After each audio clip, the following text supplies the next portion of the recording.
அனைவருக்கும் வணக்கம். இன்னைக்கு உடலை மருத்துவர் அப்படின்ற தலைப்புல வந்து, நம்ம உடல் பத்தி, அந்த உயிர பத்தி நம்ம புரிஞ்சுகிட்டு, எப்படி நம்ம வந்து ஒரு ஆரோக்கியமான தலைமுறையா வாழலாம் அப்படின்றதுக்கு ஒரு வழிகாட்டுதலா இருக்கும். "அண்டத்தில் உள்ளதே பிண்டம், பிண்டத்தில் உள்ளதே அண்டம்" அப்படின்னு சொல்லுவாங்க. ஸோ அந்த அண்டம் சொல்ற அந்த பிரபஞ்சம் வந்து, அந்த பிரபஞ்சத்துல இருக்கக்கூடிய ஒரு மினியேச்சர் வடிவம் தான் அந்த உடல். ஸோ இந்த உடலுக்கு ஆதாரம் அப்படின்னு பார்த்தா அந்த உயிர் தான். ஸோ இந்த பிரபஞ்சத்துக்கும் ஒரு ஒரு ஆற்றல் தேவையா இருக்கு இயங்குறதுக்கு. இந்த மாரி இந்த உயிர் தான் அ இந்த உடல வந்து உருவாக்குது. அந்த அந்த உயிர் வந்து மொத அ ஒரு பெண்ணின் கருப்பையில இன்னும் சொல்லப்போனா, அந்த கருக்குழாயில அந்த உயிர் வந்து உயிர் பெறுது. உயிர் பெற்று அங்கருந்து சரிந்து வந்து கருப்பையில வளர்ச்சிய தொடங்குது. ஸோ வளர்ச்சி தொடங்கி அந்த உடல் வளர்றதுக்கான அந்த ஆதாரம் வெளியேருந்து நம்ம ஏதாவது தர்றோமா? அப்டின்னா எதுவும் இல்ல. அது தானா வளருது. ஒரு ஒரு அணுவா ரத்தம், தசை, கொழுப்பு, எலும்பு, அடுத்து நரம்புகள் இதெல்லாம் கூட்டா ஒரு உறுப்புகளா எல்லாவுமா அது வளர்ந்து வருது. இந்த ஞானத்தெல்லாம் வந்து நம்மளுடைய மூதாதைரி முன்னோர்கள் எல்லாமே இத பத்தி தெரிஞ்சு வச்சிருந்தாங்க. அவங்களுக்கு அ எந்த ஒரு குழப்பமும் இல்ல. இயல்பா அவங்களோட வாழ்க்கை முறைய நகர்த்தி கொண்டு போயிட்டுருக்கப்போ, ஒரு பெண் கருவுற்றா அப்டின்னா, அதுவும் அவங்களுக்கு இயல்பான ஒரு செயலா தான் இருந்தது. இயல்பா அவங்களோட வாழ்க்கைய நகர்த்தி கொண்டு போயிட்டுருக்கப்போ, அந்த அ குழந்தையானது ஒரு நாள் வந்து வளர்ச்சி அடைஞ்சு, அதனுடைய பாதையில அந்த பிறப்புறுப்புன்னு சொல்லக்கூடிய அந்த பெண் உறுப்புல வந்து அந்த குழந்தை வந்து வெளிய வருது. ஸோ வெளிய வரப்போ அவளுடைய உரிமைய அவ வந்து நிலைநாட்டுறா. தன்னுடைய உடல், அவளே அந்த குழந்தைய வந்து அவ பெத்தெடுக்கிறா. யாருடைய உதவியும் இல்ல. எந்த உடல் சார்ந்த அறிவும் அவங்களுக்கு தேவைப்படல. ஸோ இப்பயும் வந்து நம்மளுக்கு அ நம்ம வாய் வழியா தான் சாப்பிடுறோம். அதே மாரி மலம் அதற்கேற்ற பாதையில தான் போகுது. அதே மாரி குழந்தையும் அ ஒரு இடத்துல உருவாகுது. அந்த உருவாக்குறதுக்கு யாரு அத உருவாக்குறா அப்படின்றது நம்மளுக்கு இன்னும் தெரியாது. ஏன்னா நம்ம வந்து இந்த புரோட்டீன் வளர்க்குது, கால்சியம் வளர்க்குதுன்னு இப்ப புகுத்தப்பட்டுருக்கோம். ஆனா ஒரு ஒரு அந்த வளர்ச்சி இடமே ஒரு வேற ஏரியா. அதனால தான் அத வந்து கருவறை அப்படின்னு சொல்றோம். அந்த வளர்ச்சி அடைஞ்சு அந்த எந்த பாதை வழியா வரணுமோ, அந்த பாதை வழியாவே அந்த குழந்தை வந்து வெளிய வருது. அ இயல்பா அந்த குழந்தையோட பராமரிப்பும் அவங்களுக்கு இயல்பா இருக்கு. நம்மளுடைய மூதாதையர்கள், பாட்டி, தாத்தா காலம் வரைக்குமே அந்த மாரி தான் இருந்திருக்கு. அந்த குழந்தை வளர்ப்பு முறை அப்படின்னு பார்த்தா, அவங்களுடைய மனம் வந்து செம்மையா இருந்தது. ஒரு புரிதலோட, அமைதியான நிலையில இருந்ததுனால, வளர்ப்பு முறையும் ரொம்ப இனிமையானதா இருந்தது. ஸோ அந்த புரிதல் இருந்தது. இன்னொன்னு தொந்தரவுகள் அப்படின்னு நம்ம இப்ப நெனச்சுட்டு இருக்கிறதெல்லாம், அவங்களுக்கு இது வரும். இப்ப அந்த வளர்ப்பு வந்து குழந்தை வளர்ப்பாகட்டும், அவங்களோட வாழ்க்கை முறையே எப்படி இருந்ததுன்னா, தேவை அடிப்படையிலான ஒரு வாழ்க்கை முறை.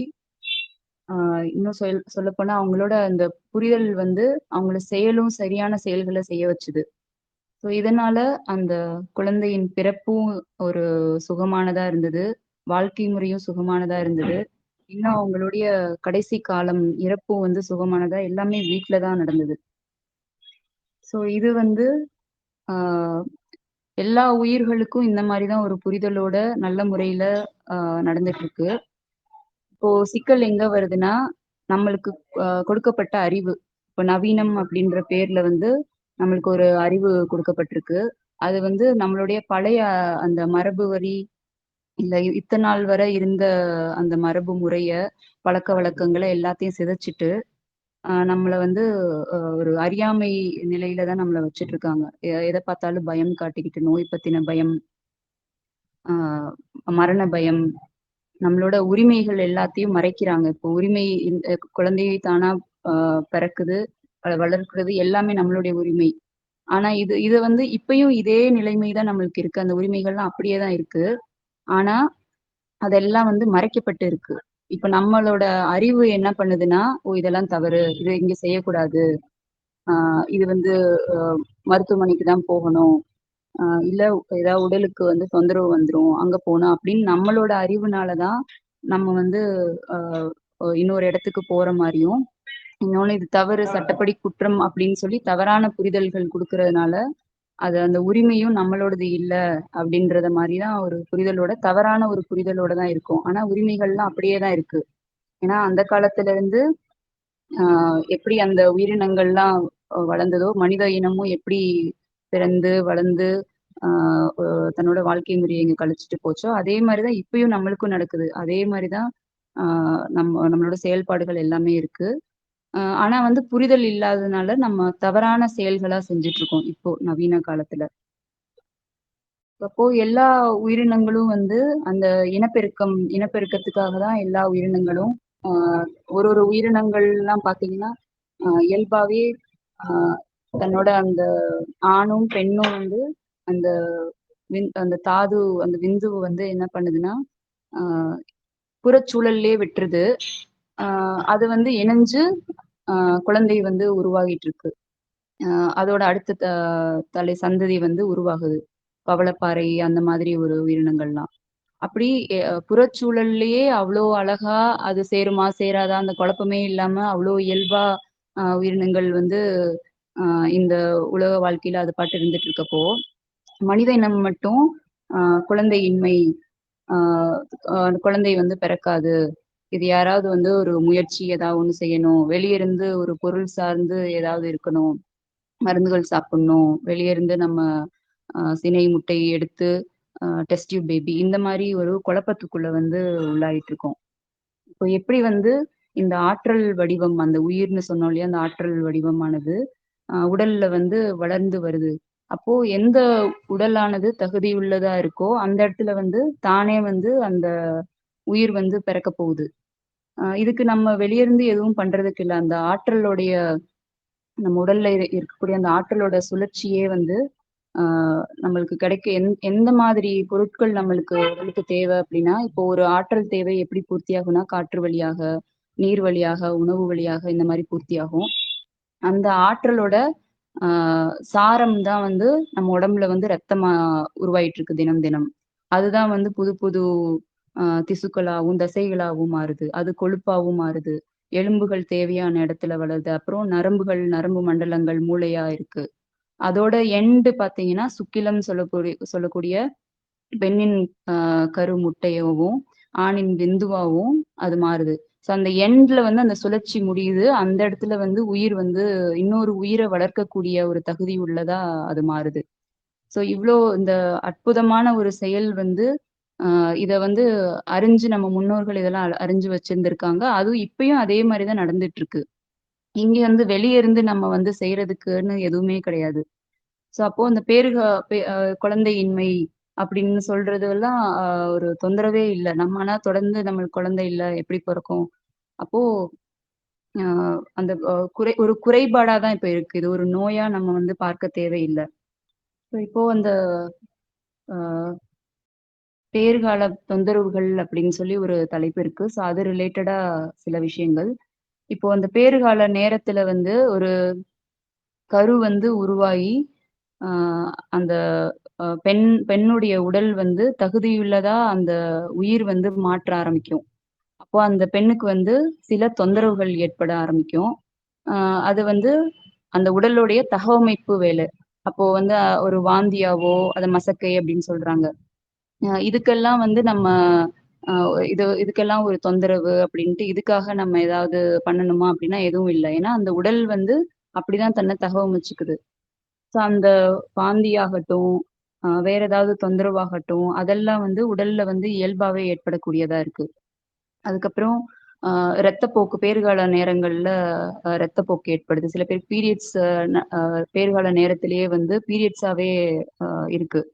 ஸோ அதெல்லாம் தொந்தரவான்னு பார்த்தா, அதெல்லாம் வந்து ஒரு கழிவு வெளியேற்றமா தான் இருக்கு. ஸோ அது உடல்ல வந்து அந்த அதிகப்படியான கழிவுகள் தேக்கத்த வந்து அப்பப்போ உடல் வந்து உடலுக்கு எந்த ஒரு தொந்தரவும் தராம கொஞ்சம் கொஞ்சமா அத நீக்கிக்கிட்டே வருது. ஆ அதே மாரி வேற தொந்தரவுகள்னு பார்த்தீங்கன்னா, வலி ஏற்படுது. வயிறு வலிக்குது. ஆ இல்ல வந்து அந்த பிரசவ நேரத்துல அதிகமான வலி ஏற்படுது. இதெல்லாம் வந்து இயல்பு. இப்ப அந்த சுகமான அந்த பிரசவத்த வந்து நம்ம எப்ப அனுபவிக்க முடியும்? அந்த வலி ஏற்பட்டதுக்கு அப்புறம் தான் அந்த பெண்ணுக்கே வந்து ஒரு உணர்தல் ஏற்படுது. ஓகே, நம்மளுக்கு அந்த நேரம் வந்துருச்சு அப்டின்ட்டு. இப்போ மத்த காலங்கள்ல 7 மாதத்திலயும் ஏற்படக்கூடிய வலிகள் வந்து ஒரு சின்ன சின்ன தொந்தரவு வந்து சரி பண்றக்கூடியதா தான் இருக்கு.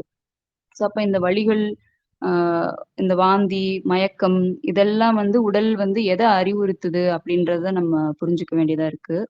அடுத்து குழந்தை வளர்ப்புலயும் பார்த்தோம்னா, ஆ குழந்தை வந்து அழுதாலே பால் ஊட்டணும். அப்படின்ற மாரி ஒரு புரிதல வச்சிருக்கோம். அப்போ அழுகை வந்து வேற தேவைக்காகவும் இருக்கும். ஏன்னா, அந்த குழந்தையோட மொழி வந்து அழுகையா இருக்கு. அதுக்கு இன்னும் பேச தெரியல. அப்போ அது ஏதாவது தேவைக்கு உணர்த்துறது எல்லாமே அழுகையா தான் அழுகையிலருந்து தான் ஆரம்பிக்குது. அப்போ அந்த அழுகை வர்றப்போ, அந்த குழந்தை வந்து எத சொல்ல வருது அப்படின்னு அந்த தாய் தான் கொஞ்சம் கொஞ்சமா உணரணும். எல்லாமே பசிதான் அப்படின்னு சொல்லிட்டு பால புகட்டிட்டே இல்லாம, அ இது என்ன தேவை அப்படின்றத நம்ம புரிஞ்சுக்க ட்ரை பண்ணணும். அது பசியா ஒரு அழுகுது அப்படின்னா, இப்ப குழந்தை அ அப்பதான் பிறந்து வந்திருக்குன்னா, அதோட தோள்கள் மூலமாவும், தன்னோட சுவாசம் மூலமாவும், அ அதோட இயக்கம் வந்து ஆரம்பிக்கும். வெளிய வந்ததுக்கு அப்புறம் தான் அதுக்கு அந்த உயிரே பிறக்குது. அதுக்கு முன்னாடி வரைக்கும் அது வேற உலகத்துல இருந்தது. அது வளர்ச்சி தான் அடைஞ்சுட்டு இருந்தது. வெளிய வந்தோனே தான் முழுமை அடையுது. முழுமை அடைஞ்சதுக்கு அப்புறம் தன்னோட அழுகை மூலமா இல்ல அழுகாமயே சில குழந்தைகள் இருக்காங்க.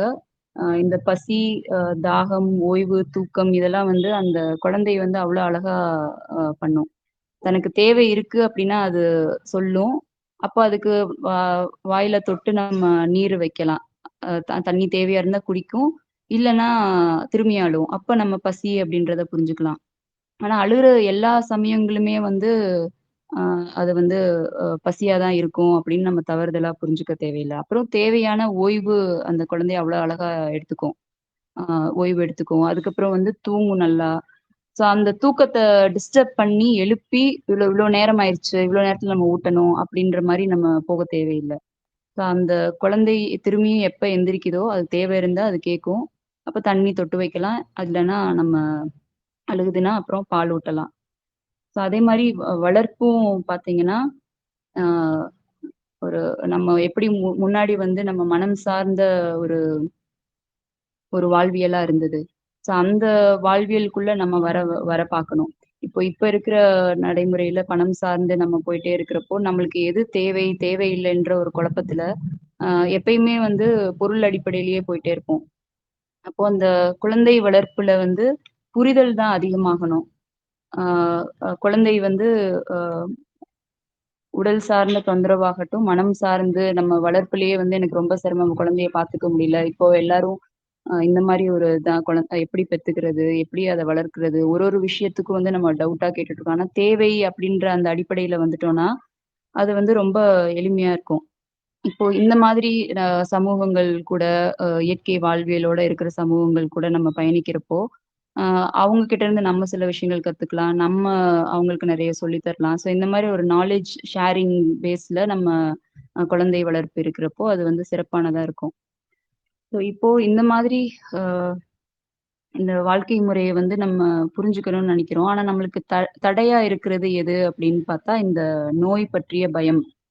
அந்த நோய் வந்து எப்படி வந்து தொடங்குது நம்ம உடல்ல. இல்லன்னா அத எப்படி நம்ம வந்து புரிஞ்சுக்கலாம்? உடல்ல என்ன நடக்குது அப்படின்றத எப்படி புரிஞ்சுக்கலாம் அப்படின்னா, இப்போ நம்ம சில தொந்தரவுகள் அடிக்கடி குழுவுல கேட்டுக்கிட்டே இருப்பாங்க. அந்த தொந்தரவுகள ஒண்ணொன்னா நானு சொல்லிட்டே வரேன். இந்த புரிதல் மேம்படுறதுக்காக. இப்போ ஒரு தூசி உள்ள பகுதிக்குள்ள நம்ம போறோம் அப்படின்னா, ஆட்டோமேட்டிக்கா தும்மல் ஏற்படும் இல்லையா? அப்போ உடல் அங்க என்ன பண்ணுது அப்படின்னா, அந்த தேவையில்லாத அந்த பொருள் வந்து உள்ள போகுது. அத வந்து நம்ம தடுக்கணும். அ அத வந்து வெளியேத்தணும் அப்படின்னு நெனச்சு, தன்னோட முழு ஆற்றலையும் அங்க குடுத்து, அத வந்து தும்மலா வெளியேத்துது. அப்போ இத வந்து நம்ம தும்மல வந்து ஏன் அப்ப நோய்ன்னு நெனைக்கிறோம்? எப்படி நம்மளுக்கு தொடர்ந்து வருது தும்மல் அப்படின்னாலும், அவ்வளோ ஒரு தூசியோ, இல்ல வேற ஏதாவது ஒரு பொருள் நம்ம உடல்ல வந்து இப்ப நம்ம அ கெட்ட ஆற்றலா உடல்ல இருந்தாலும், அதுவும் வந்து இந்த மாரி வெளியேறும். எந்த வடிவம் வேணா உடல் வந்து அத மாத்தி அமைக்கும். எப்படி வேணா கழிவையும் வெளியேற்றும். அந்த அடிப்படையில இப்போ தும்மல் வருது அப்படின்னா, அந்த தூசியானது உள்ள போக்கூடாதுன்றதுக்காக எப்படி அது வெளியேத்துதோ, அந்த மாரி உடல்ல எந் எந்த சமயத்திலயும் அந்த மாரி கழிவுகள அ எந்த ஒரு தொந்தரவு மூலமாவும் வெளியேத்தும். அப்ப அப்படிதான் தும்மலும் வருது. ஸோ அந்த தும்மல் வர்றப்போ, நம்ம தும்முனாலே போதும். அந்த இது கழிவு வெளியேறிருது. இப்போ இத நம்ம ஏதோ ஒரு காரணங்களால அடக்கணும்னு நெனைக்கிறோம் அப்படின்னா, அப்பயும் வந்து நம்ம உடல் நம்மள பாதுகாக்க தான் நெனைக்குது. ஏன்னா, உடல்ன்றத விட நம்ம உயிர் பாதுகாக்க தான் நம்மள நெனைக்குது.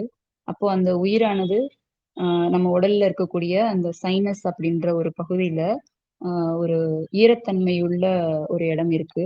அங்க வந்து இந்த தூசி எல்லாத்தையும் பிடிச்சு வைக்கும். நம்ம வந்து இத எதிர்ப்பு சக்தி குறைபாடுனாலயோ, இல்ல உள்ள வந்து அந்த தூசி வந்து போய் செட்டில் ஆயிருச்சு அப்படின்னா, அதையும் வந்து ஒரு தும்மல் மூலமா வெளியேத்தும். திடீர்னு நான் காலையில எந்திரிப்போம். ஒரே அடுக்கு தும்மலா வந்துட்டே இருக்கும்.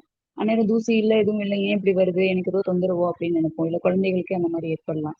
ஆனா, அது வந்து ஒரு தொந்தரவு கிடையாது. உடல் வந்து அத பிடிச்சு வச்சிருக்கு, அந்த சைனஸ் என்ற பகுதியில.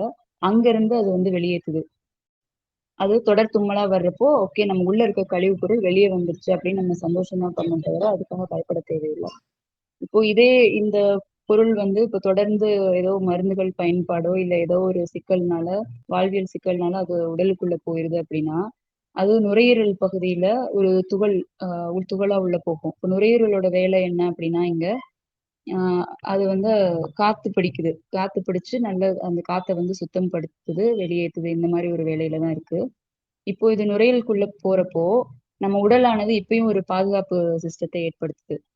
நம்ம உடல்ல இருக்கக்கூடிய அந்த வெள்ளை அணுக்கள் வந்து ஆ தன்னுடைய தானே அத இறந்து அது என்ன பண்ணுது, அந்த தூசிய சுத்தி ஒரு படலம் மாரி ஏற்படுத்துது. சளி படலம் மாரி. ஸோ இந்த சளி படலமானது ஆ உடலுக்குள்ள அப்படியே தேக்கி வைக்கப்படுது. தனக்கு போதிய ஆற்றல் கிடைக்கிறப்போ, இத வந்து அப்படியே வெளியேத்துது. ஸோ எப்படி வெளியேத்தும் அப்படின்னா, இருமல் வரும். ஏன்னா, இது ஒரு பம்பிங் சிஸ்டம் மாரி. இப்போ நுரையீரல்ல இருக்கிறத வந்து தூக்கி வெளிய போடணும். அப்போ ஒரு இருமல் ஏற்படுது. இருமல் ஏற்பட்டோனே உள்ள இருந்து அந்த கழிவு பொருள் வந்து அப்படியே வெளிய வந்து விடுது. அது தொண்டையில வந்து நிக்கும். இல்லன்னா வந்து மூக்கு வழியா ஒழுகும். சின்ன குழந்தைங்களுக்குலாம் அ தும்முனாங்கன்னா, இல்ல இருமுனாங்கன்னா மூக்கு வழியாவே வந்துரும். அவ்ளோ அருமையா வந்து உடல் வந்து அந்த கழிவு பொருள தானே வெளியேத்துது. எந்த ஒரு முயற்சியும் இல்ல. நம்ம எதுவும் மருந்து குடுக்கல, எதுவும் பண்ணல. ஆனா உடலே இத தானே செய்யுது. ஏன்னா, அந்த உயிர் வந்து இந்த உடல வந்து பாதுகாக்க நினைக்குது. ஸோ இப்படி தொடர்ந்து நம்ம கழிவு பொருள இப்படியே தேக்கி வச்சுட்டே இருக்கோம்னா, இத வெளியேத்த விடாம இது ஒரு நோய் அப்படின்னு நெனச்சு நம்ம உள்ளேயே தேக்கி வைக்க ஆரம்பிச்சோம். சளிய உள்ள தேக்கி வைக்க ஆரம்பிச்சோம் அப்படின்னா, இது வந்து ரொம்ப இறுகி போய் நம்ம அ நுரையீரலானது காற்று பிடிக்கும் பையானது இப்ப வந்து ஒரு பொருள் பிடிச்சு வைக்கிற ப பொரு அ இடமா இருக்கு. அப்ப இந்த பொருள் வந்து அதிகமான ஒரு அழுத்தத்தோடையும் இருக்கும். அந்த காத்து போதிய காற்று அங்க இல்லாம இருக்கிறனால நம்மளுக்கு மூச்சிரைப்பு ஏற்படுது. ஸோ அப்போ ஒரு மாரி திணறல் நடக்கிறப்போ ஒரு மாரி திணறல் ஆகுது. இல்ல ரொம்ப கனமா இருக்கிற மாரி ஃபீல் பண்றது, இந்த மாரி இருக்கு. இப்போ இது வந்து ஒரு நோயான்னு பார்த்தா இல்ல. இப்போ உடல் வந்து தானா வெளியேத்துற இந்த மாரி தும்மல், சளி இதெல்லாம் வெளியேற விட்டாலே இது எல்லாமே ஆட்டோமேட்டிக்கா சரியாயிரும். ஆனா இதுக்கும் ஒரு சிகிச்சை பார்த்துக்கிட்டு, இதுக்கும் ஒரு மருந்து குடுத்துட்டு, இந்த மாரி நம்ம தொடர்ச்சியா நம்ம தவறான புரிதல் வச்சிருக்கனால தான் நம்ம உடல வந்து நம்மளால ஆரோக்கியத்துக்கு மீட்டெடுக்க முடியல. ஸோ இது வந்து சுவாச அ பாதையில இருக்கிற சில தொந்தரவுகள். அடுத்து வந்து நம்ம அ பேறுகால பெண்களே கேட்கக்கூடிய அந்த வாந்தி, ஆ ஒரு மாரி எதுக்களிப்பு இருக்கு. இல்ல குழந்தைகளுக்கே எதுக்களிப்பு இருக்கு அப்படின்னு சொல்லுவாங்க. ஸோ இந்த உணவு பாதையில இருக்கக்கூடிய சிக்கல் பார்த்தோன்னா, இந்த வாந்தி. இப்போ அந்த வாந்தி எப்ப ஏற்படும்னா, ஒரு கெட்ட சக்தி உள்ள ஒரு பொருள் வந்து வயிற்றுக்குள்ள போகுது. இல்லன்னா நம்ம ஃபுட் பாய்சன் சொல்லி வச்சிருக்கோம் இல்லையா? அந்த மாரி ஒரு பொருள் உள்ள வருதுன்னு வச்சுக்கலாம். இல்ல அந்த அந்த வயித்துக்கு இப்ப வந்து அந்த பொருள் தேவையில்ல அப்படின்ற ஒரு பட்சத்துல கூட, அது வந்து வாந்தியா நம்மளுக்கு வெளிய வரும். இப்ப இந்த வாந்தி வந்து வயித்த வந்து பாதுகாக்குது. இப்போ தேவையில்லாம இது உள்ள போய் அங்க ஏதாவது ஒரு சிரமத்தை ஏற்படுத்தாம, உடம்பு வந்து வேணாம் அப்படின்னு சொல்லி வயிறு வந்து வெளியேத்துது. ஆனா நம்ம என்ன நினைக்கிறோம், ஐயோ! வாந்தி வருது, எனக்கு ஏதோ தொந்தரவு. இல்லன்னா பேறுகால பெண்கள் வந்து என்னால சாப்பிடவே முடியல. நெறைய புண்ணாகுது. அப்படின்னு சொல்லிட்டு ஒரு ஒரு ஒரு நாள் இல்ல ஒரு வேளை தவிர்த்தாலே கூட நல்ல மாற்றம் தெரியும். ஆனா வந்து 3 வேளையும் சாப்பிட சொல்லி நம்மள வந்து ஒரு கட்டாயத்துக்குள்ள வச்சிருக்காங்க. அப்ப தொந்தரவு இருக்கிறப்போ, நம்ம வந்து இந்த மாரி வழிமுறைகள நம்ம கையாளலாம். ஏதாவது ஒண்ணு சாப்பிட்டா, ஏதாவது ஒரு மருந்து ஏதாவது ஒரு கஷாயம் சாப்பிட்டா எனக்கு சரியாகுமா? ஒரு மாத்திரை போட்டா சரியாகுமா? அந்த மாரி போகாம, இது வந்து எளிமையாவே நம்ம கையாள முடியும். இது அங்க ஒரு கேப் விட்டாலே போதும். அ ஏன்னா, இப்போ அந்த தேவை உடம்புக்கு ஒரு தேவை இருக்கிறப்போ, அத அந்த ஆற்றல் தேவை இருக்கிறப்ப தானே உடம்பு வந்து அந்த உணவு பொருள வந்து கேட்குது. அ அப்போ அந்த அந்த தேவை இருக்கிறப்ப நம்ம குடுத்தா போதும். அந்த உணர்தல் நிலைக்கு தான் நம்ம எட்டணுமே தவிர, ஏதாவது ஒண்ணு செஞ்சு நம்ம சரி பண்ணிர்லாமா அப்படின்ட்டு திரும்ப திரும்ப தவறு பண்ணிட்டே இருக்க தேவையில்ல. அப்போ அந்த வாந்தி வருது. இத நம்ம தொடர்ச்சியா அடக்க முயற்சி பண்றோம். இல்ல உணவ குடுத்துக்கிட்டே இருக்கோம் அப்படின்னா, இது அடுத்த கட்டமா குடல் பகுதிக்கு அந்த உணவானது போயிருது. அப்புறம் வந்து அது வயிற்றுப்போக்கா அ ஆகுது. ஸோ அந்த வயிற்றுப்போக்கையும் நம்ம வந்து ஒரு நோயா நினைக்கிறோம். இது இப்படி தொடர்ந்து போயிட்டே இருக்கு, தெம்பே இல்ல அப்படின்னு சொல்லிட்டு, அப்பயும் வந்து உணவ குடுத்துக்கிட்டே இருக்கிறது. ஏன்னா ஆற்றல் பத்தல. இப்போ நம்ம ஏதாவது சாப்பிட்டா ஆற்றல் கிடைச்சிரும் அப்படின்னு நினைக்கிறோம். ஆனா நம்மளுக்கு ஆற்றல் வந்து இன்னும் சொன்னேன்ல தண்ணி, காற்று மூலமா நம்மளுக்கு கிடைச்சிட்டு இருக்குன்ட்டு. ஆனா உணவுன்ற ஒரு வகையில தான் கிடைக்குதுன்ற மாரி நம்ம அத தொடர்ந்து அந்த உணவ தான் நம்ம எடுத்துட்டு இருப்போம். இப்போ அந்த ஆ லூஸ் மோஷன் ஆகுறப்போ, அதையும் வந்து ஒரு தொந்தரவா தான் நினைப்போம். ஆனா நம்ம உடல வந்து தூய்மை பண்ணுது, ரொம்ப எளிமையா தூய்மை பண்ணுது அப்படின்றத நம்ம புரிஞ்சுக்க மாட்டோம். இப்போ வேறு கால அந்த பிரசவ நேரங்கள்ல கூட அந்த தொடர்ந்து இந்த மாரி எனக்கு லூஸ் மோஷன் இருந்தது அப்படின்னு சொல்லுவாங்க. அந்த ஒட்டுமொத்த உடலையும் தூய்மை பண்ணிட்டு, அந்த செரிமான மண்டலம் ஃபுல்லா தூய்மை ஆயிருச்சு அப்படின்னா, அதுக்கடுத்து குழந்தை பிறக்கக்கூடிய வேலை வந்து அடுத்து நடக்கும். அப்போ ஒரு நேரத்துல ஒரு விஷயம் தானே செய்ய முடியும். இப்ப செரிமானத்துக்கு வேலை குடுத்துக்கிட்டே இருந்தோம் அப்படின்னா, அந்நேரம் எப்படி குழந்தை பிறப்பு இனிமையானதா இருக்கும்? ஸோ அந்த மாரி தான் நார்மல் நேரங்கள்லயும் அ குழந்தை குழந்தைக்கோ யாருக்காவது ஒரு தொந்தரவு இருக்கு அப்படின்னா, அந்நேரத்துல நம்ம அந்த தொந்தரவ சரி பண்றதுக்காக உடலுக்கு வந்து ஒத்துழைக்கிற மாரி ஒரு வேலைய தான் செய்யணும். அத விடுத்துட்டு நம்ம செரிமானத்த தூண்டி விட்டுட்டே இருந்தோம்னா, அப்புறம் அந்த வேலைக்கு போயிட்டு இந்த தொந்தரவு பல காலங்கள் நீட்டிச்சுட்டே இருக்கும். இப்போ இந்த லூஸ் மோஷன தடுக்க முயற்சி பண்றவங்களுக்கு வேற வேற சிக்கல்கள் வருது. உடல்ல வந்து அ அரிப்பு ஏற்படுறதோ, இல்ல அ வேற ஏதாவது மலச்சிக்கல் ஏற்படுறதோ, அந்த மாரி ஒரு தொந்தரவு வருது. இப்போ இந்த வலிகள்லாம் ஏன் வருது அப்டின்னா, அங்க வந்து ஆற்றல் பற்றாக்குறை தான். இப்ப ஏன்னா அடுத்தடுத்து நம்ம அந்த ஆற்றல வந்து செலவு பண்ணிக்கிட்டே இருக்கோம்ல, உடல்ல அந்த கிடைக்கக்கூடிய ஆற்றல. இப்போ உடல் வேற ஏதோ ஒரு வேல பண்ணிட்டு இருக்கு. நம்மளோட வேலையெல்லாம் வந்து செரிமானத்திலேயே தீர்ந்து போயிடுறதுனால, அப்புறம் வலி ஏற்படுத்துது. அந்த வலி மூலமா ஆற்றல கெயின் பண்ண உடல் வந்து போராடுது. இப்படி உடல்ல அங்கங்க தேக்கி வைக்கிற கழிவுகள் எல்லாமே வந்து ஆ ஒரு சளியாவோ, நுரையீரல் பகுதினா சளியாவோ, இல்ல வேற பைகள், சிறுநீர் பையோ அந்த மாரி இதுலயோ கல்லாவோ, இல்ல கர்ப்பப்பை கட்டி அந்த மாரிலாம் சொல்றாங்க இல்லையா? அந்த மாரி வேற வேற வடிவத்துல வந்து அந்த கழிவுகளானது உடல் முழுக்க வந்து தேக்கமடையுது. இப்போ இந்த தேக்கமடைஞ்ச கழிவு எல்லாத்தையும் உடல் எப்படி நீக்கும் அப்படின்னா, ஏன்னா உடலுக்கு தெரியும் இதெல்லாம் நம்மளுக்கு தீங்கானது, நம்மளால சுகமா இருக்க முடியல அப்படின்ட்டு, என்ன பண்ணும்னா உடல் வந்து காய்ச்சலை ஏற்படுத்தும். இப்போ இந்த வெப்பமானது என்ன பண்ணும்னா, இந்த இறுகி போன இந்த கழிவு எல்லாத்தையும் நுரையீரல்னா, இப்ப நுரையீரல்ல அந்த சளி எல்லாம் தேங்கி இறுகி போயிருக்கு இல்லையா? அதே மாரி வேற வேற பகுதிகள்ல இருக்கக்கூடிய கழிவுகளானது, இறுகி போயி ரொம்ப நாளா தேக்கமடைஞ்சு இருக்கு இல்லையா? இதெல்லாம் வெளியேத்துறப்போ, காய்ச்சல் உண்டாகுது. காய்ச்சல் என்ன பண்ணுது, அந்த வெப்பமானது அந்த கழிவுகள் எல்லாத்தையும் உருக்கி உடல்லருந்து வெளியேத்துது. உடல்லருந்து படிப்படியா ஏதாவது ஒரு முறை கொண்டு வியர்வை வரும். ஆ சளினா அப்படியே அந்த கரைச்சு இருமலா வெளியேத்தும். ஆ இல்ல நீங்க பார்த்தீங்கன்னா, சில சமயம் யூரின் போறப்பயே வந்து ஆ இது துகள் துகளா வர்றதெல்லாம் நெறைய பேர் சொல்லுவாங்க. இப்ப அந்த மாரி உடலே வந்து தானே எந்த ஒரு இதுவும் இல்லாம, ஆ தானே வந்து வெளியருந்து எந்த ஒரு இதுவும் இல்லாம தானே உடல் வந்து தன்னைத்தானே வந்து சரி பண்ணிக்கிட்டே வருது. இப்போ இந்த காய்ச்சல் ஏற்பட்டோனே நம்ம காய்ச்சல்னா பயப்படுறோம். ஐயோ! பயங்கரமா கொதிக்குது. இதுக்கு என்ன பண்ணணும்? இந்த வெப்பத்த வந்து நான் தணிச்சுட்டா காய்ச்சல் சரியாயிரும்ல, அப்படின்ற மாரி ஒரு தவறான புரிதல் இருக்கு.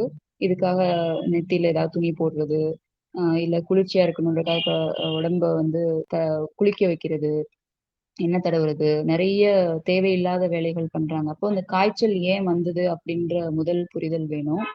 அந்த கழிவுகள நீக்குறதுக்காக தானே வந்தது. அப்போ நம்ம எந்த குறுக்கீடும் பண்ணாம இருந்தாலே, தானே அதோட வேலைய வந்து சரி பண்ணிட்டு, ரொம்ப சுகமா அ அந்த கழிவுகள எல்லாத்தையும் நீக்கிட்டு உடல வந்து சுகப்படுத்திரும்.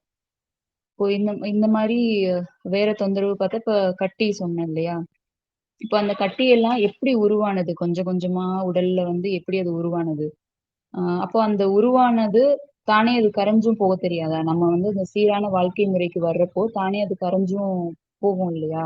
ஆனா நம்ம மருத்துவமனைக்கு போயிட்டோம் அப்படின்னா, ஏதோ ஒரு தொந்தரவு எனக்கு வலி இருக்கு அப்படின்னா, அவங்க ஸ்கேன் பண்ணி அத கண்டுபிடிச்சுடுறாங்கன்னு சொல்றாங்க. அது குழந்தையா, இல்ல கட்டியான்னு கூட அவங்களுக்கு தெரியாது. ஆனா ஏதோ ஒண்ணு கண்டுபிடிப்பாங்க. உடனே உயிருக்கே ஆபத்து ஆப்ரேஷன் பண்ணணும் அப்படிம்பாங்க. ஒரு கல்லா இருந்தாலும், கட்டியா இருந்தாலும், உடல்ல என்ன சொன்னாலும். அப்போ தொந்தரவுனா அதுக்கு பயப்பட தேவையில்ல. உடல் வந்து அத வந்து தானே அ சரி பண்ணும். அப்ப எது சரியான வாழ்க்கை முறை? அத வந்து நம்ம தெரிஞ்சுக்கிட்டு, அந்த வாழ்க்கை முறைக்குள்ள நம்ம வரணும். இப்போ அ இயற்கை வாழ்க்கை முறை அப்படின்னு சொல்றப்போ, அ இயற்கைக்கு இயற்கை விதிகளுக்கு உட்பட்ட வாழ்க்கை முறை அப்படின்னு சொல்லலாம். அப்போ அந்த விதிகள்னா என்ன? ஏன் அத விதிகளா சொல்றாங்க? இது யார் கண்டுபிடிச்சது அப்படின்னு பார்த்தா, அது இருக்கு. இயற்கையிலேயே வந்து அ இந்த இந்த உலகம் இந்த பிரபஞ்சம் தோன்றதிலிருந்து, இந்த உலகம் வந்ததிலிருந்து அந்த விதிகள் எல்லாம் இருக்கு. எப்படி பகல் வருது, காலை சூரியன் உதிக்குது, இரவு வந்து மறையுது. அதுபோல வந்து அது ஒரு ஒழுங்குமுறை தானே! அந்த மாரி அந்த ஒழுங்குமுறை மாரி உடலுக்கும் ஒரு ஒழுங்குமுறை இருக்கு. அந்த ஒழுங்குமுறைப்படி அ இருக்கிறப்போ, உடல் வந்து பாதுகாக்கப்படுது. அ நீ அவனோட ஆயுள் காலம் என்னவோ, அதுவரைக்கும் அவனால ஆரோக்கியமா இருக்க முடியுது. அப்படி அந்த இயற்கை அ விதிமுறைகள்ல முதல் விதி அப்படின்னு பார்த்தா, தூக்கம். இப்போ இரவு அப்படின்னாலே நம்ம முன்னோர்கள், இல்ல மூதாதையர்கள், தாத்தா, பாட்டி கூட நீங்க யோசிச்சு பார்க்கலாம். இப்போ நம்மளோட அ ஜெனரேஷனே பார்த்தீங்கன்னா, சின்ன வயசுல ஒரு 10, 20 வருடங்களுக்கு முன்னாடி, இரவுனா நம்ம தூங்கக்கூடிய வேலைய மட்டும் தான் செஞ்சிருப்போம். இரவுனா ஒரு 9 மணி, 10 மணிக்குள்ள நம்ம படுத்து தூங்கியிருப்போம். அப்ப நம்ம ரொம்ப அ உடலும் நல்லா இருந்தது. இன்னும் சொல்லப்போனா மனமும் ஆரோக்கியமா இருந்தது. அ தேவையில்லாத குழப்பங்கள், இல்ல பயம், அ பதட்டம் அந்த மாரி எதுவுமே இருந்திருக்காது. கோபம் வராது. ஆனா இப்ப வந்து வாழ்க்கை முறை நம்ம கெடுத்து வச்சிருக்கிறப்போ, அந்த மாரி இரவு தூக்கத்த தொலைச்சவங்களுக்குலாம் பார்த்தீங்கன்னா, நெறைய தொந்தரவுகள் வருது. எனக்கு தலை வலிக்குது, எனக்கு இரிட்டேஷனா இருக்கு. நெறைய விஷயங்கள் சொல்லிக்கிட்டே இருக்காங்க. இப்போ இந்த தூக்கத்த சரி பண்றப்பயே, இந்த உடலும் சரியாகுது. அந்த மன குழப்பங்கள், அந்த உணர்ச்சி வசப்படுறது அதெல்லாமும் சரியாகுது. தொந்தரவுகள் நெறைய விஷயங்கள் மாறுது. உதாரணத்துக்கு, ஹார்மோன் தொந்தரவுகள் அப்படின்னு சொல்றாங்க இல்லையா? ஆ இப்போ இந்த தொந்தரவுகள் பத்திலாம் நம்ம ஏன் ஆங்கில மருத்துவத்துல சொல்றத நம்ம ஏன் பேசுறோம் அப்படின்னா, இதெல்லாம் தான் நம்மள பயமுறுத்திட்டு இருக்கு. இப்போ இதெல்லாம் வந்து தொந்தரவு இல்ல. நம்ம இயல்பா நம்ம எப்படி இருந்தா சரி பண்ணலாம் அப்படின்றதுக்காக தான் இந்த விஷயங்கள் எல்லாம் நம்ம பேசி இந்த பயத்த எல்லாத்தையும் களையிறோம். ஸோ அப்போ அந்த தைராய்டு ப்ராப்ளம், சுரக்கல, ஒரு சுரப்பு சுரக்கல அப்படின்ற மாதிரிலாம் சொல்றாங்க இல்லையா? அப்போ அவங்க வந்து அந்த தூக்கத்த சரி பண்ணாலே அவங்களுக்கு வந்து இது சரியாயிருது. அப்போ ஏன் அந்த ரசாயன நஞ்சுகள நம்ம தொடர்ந்து நம்ம உடம்புக்கு குடுத்து, உடம்ப பலவீனப்படுத்தணும்? இப்போ அந்த அ உடலுக்கு ஒரு ஆற்றல் தேவை அப்டின்னா, உணவு தானே சாப்பிடணும். ஆனா வந்து தொடர்ச்சியா ரசாயனங்கள வந்து பூத்திட்டு இருக்காங்க. ஏன்னா உணவ பார்த்து பயன்படுத்துறதும், இந்த உணவு சாப்பிடக்கூடாது, அந்த உணவு சாப்பிடக்கூடாது அப்படின்னு தொடர்ச்சியா பயன்படுத்துறோம். ஒரு பழங்கள் சாப்பிடுறதுக்கு கூட பயப்படுறாங்க. ஏன்னா அதுல வந்து ரசாயனம் கலந்திருக்கு அப்டின்றாங்க. ஆனா அந்த பழங்கள் வந்து ஒரு 90% இயற்கை பொருள் தானே! அதுக்கப்புறம் மேல தடவி இருக்கிற அந்த ரசாயனம் கொஞ்சம் தானே! ஆனா அந்த அ நம்ம மருந்து மாத்திரைகள், சிரப் இதெல்லாம் பார்த்தீங்கன்னா, முழுக்க முழுக்க ரசாயனம். அப்ப நம்ம எத தேர்ந்தெடுக்கணும்? இவங்க ஆனா நம்மளுக்கு பூத்தப்படுறது என்ன அப்டின்னா, இந்த ரசாயன மருந்துகள் அ வந்து நல்லதாவும், இந்த உணவு எல்லாம் வந்து இந்த உணவ தவிர்க்கணும், அந்த உணவ தவிர்க்கணும். இல்ல உணவு மூலமா எதுவும் கிடைக்காது. நீங்க சத்து மாத்திரைகளா எடுத்துக்கோங்க. இந்த மாரியே பூத்திட்டு வராங்க. அப்போ இந்த மருந்துகள தொடர்ச்சியா எடுத்துட்டு இருக்கப்போ, எப்படி வந்து ஒரு குடிகாரன் வந்து குடிச்சிட்டு, தன்னோட உடல் வலிக்கோ, ஏதோ ஒரு தொந்தரவுக்கு குடிச்சிட்டு அவங்க வந்து மயக்கத்துல இருப்பாங்களோ, அதே மாரி மருந்துகள சாப்ட்டு அந்த உடல் வந்து மயக்கத்துல தான் இருக்கும். அப்போ ஆழ்ந்த தூக்கம்ன்றது எப்படி இருக்கும்? இப்ப இரவு அப்படின்னாலே தூங்கணும் அப்படின்னா, அந்த ஆழ்ந்த தூக்கம் வேணும் அப்படின்னா, இந்த ரசாயனங்கள் எல்லாம் தவிர்த்தா தானே முடியும்.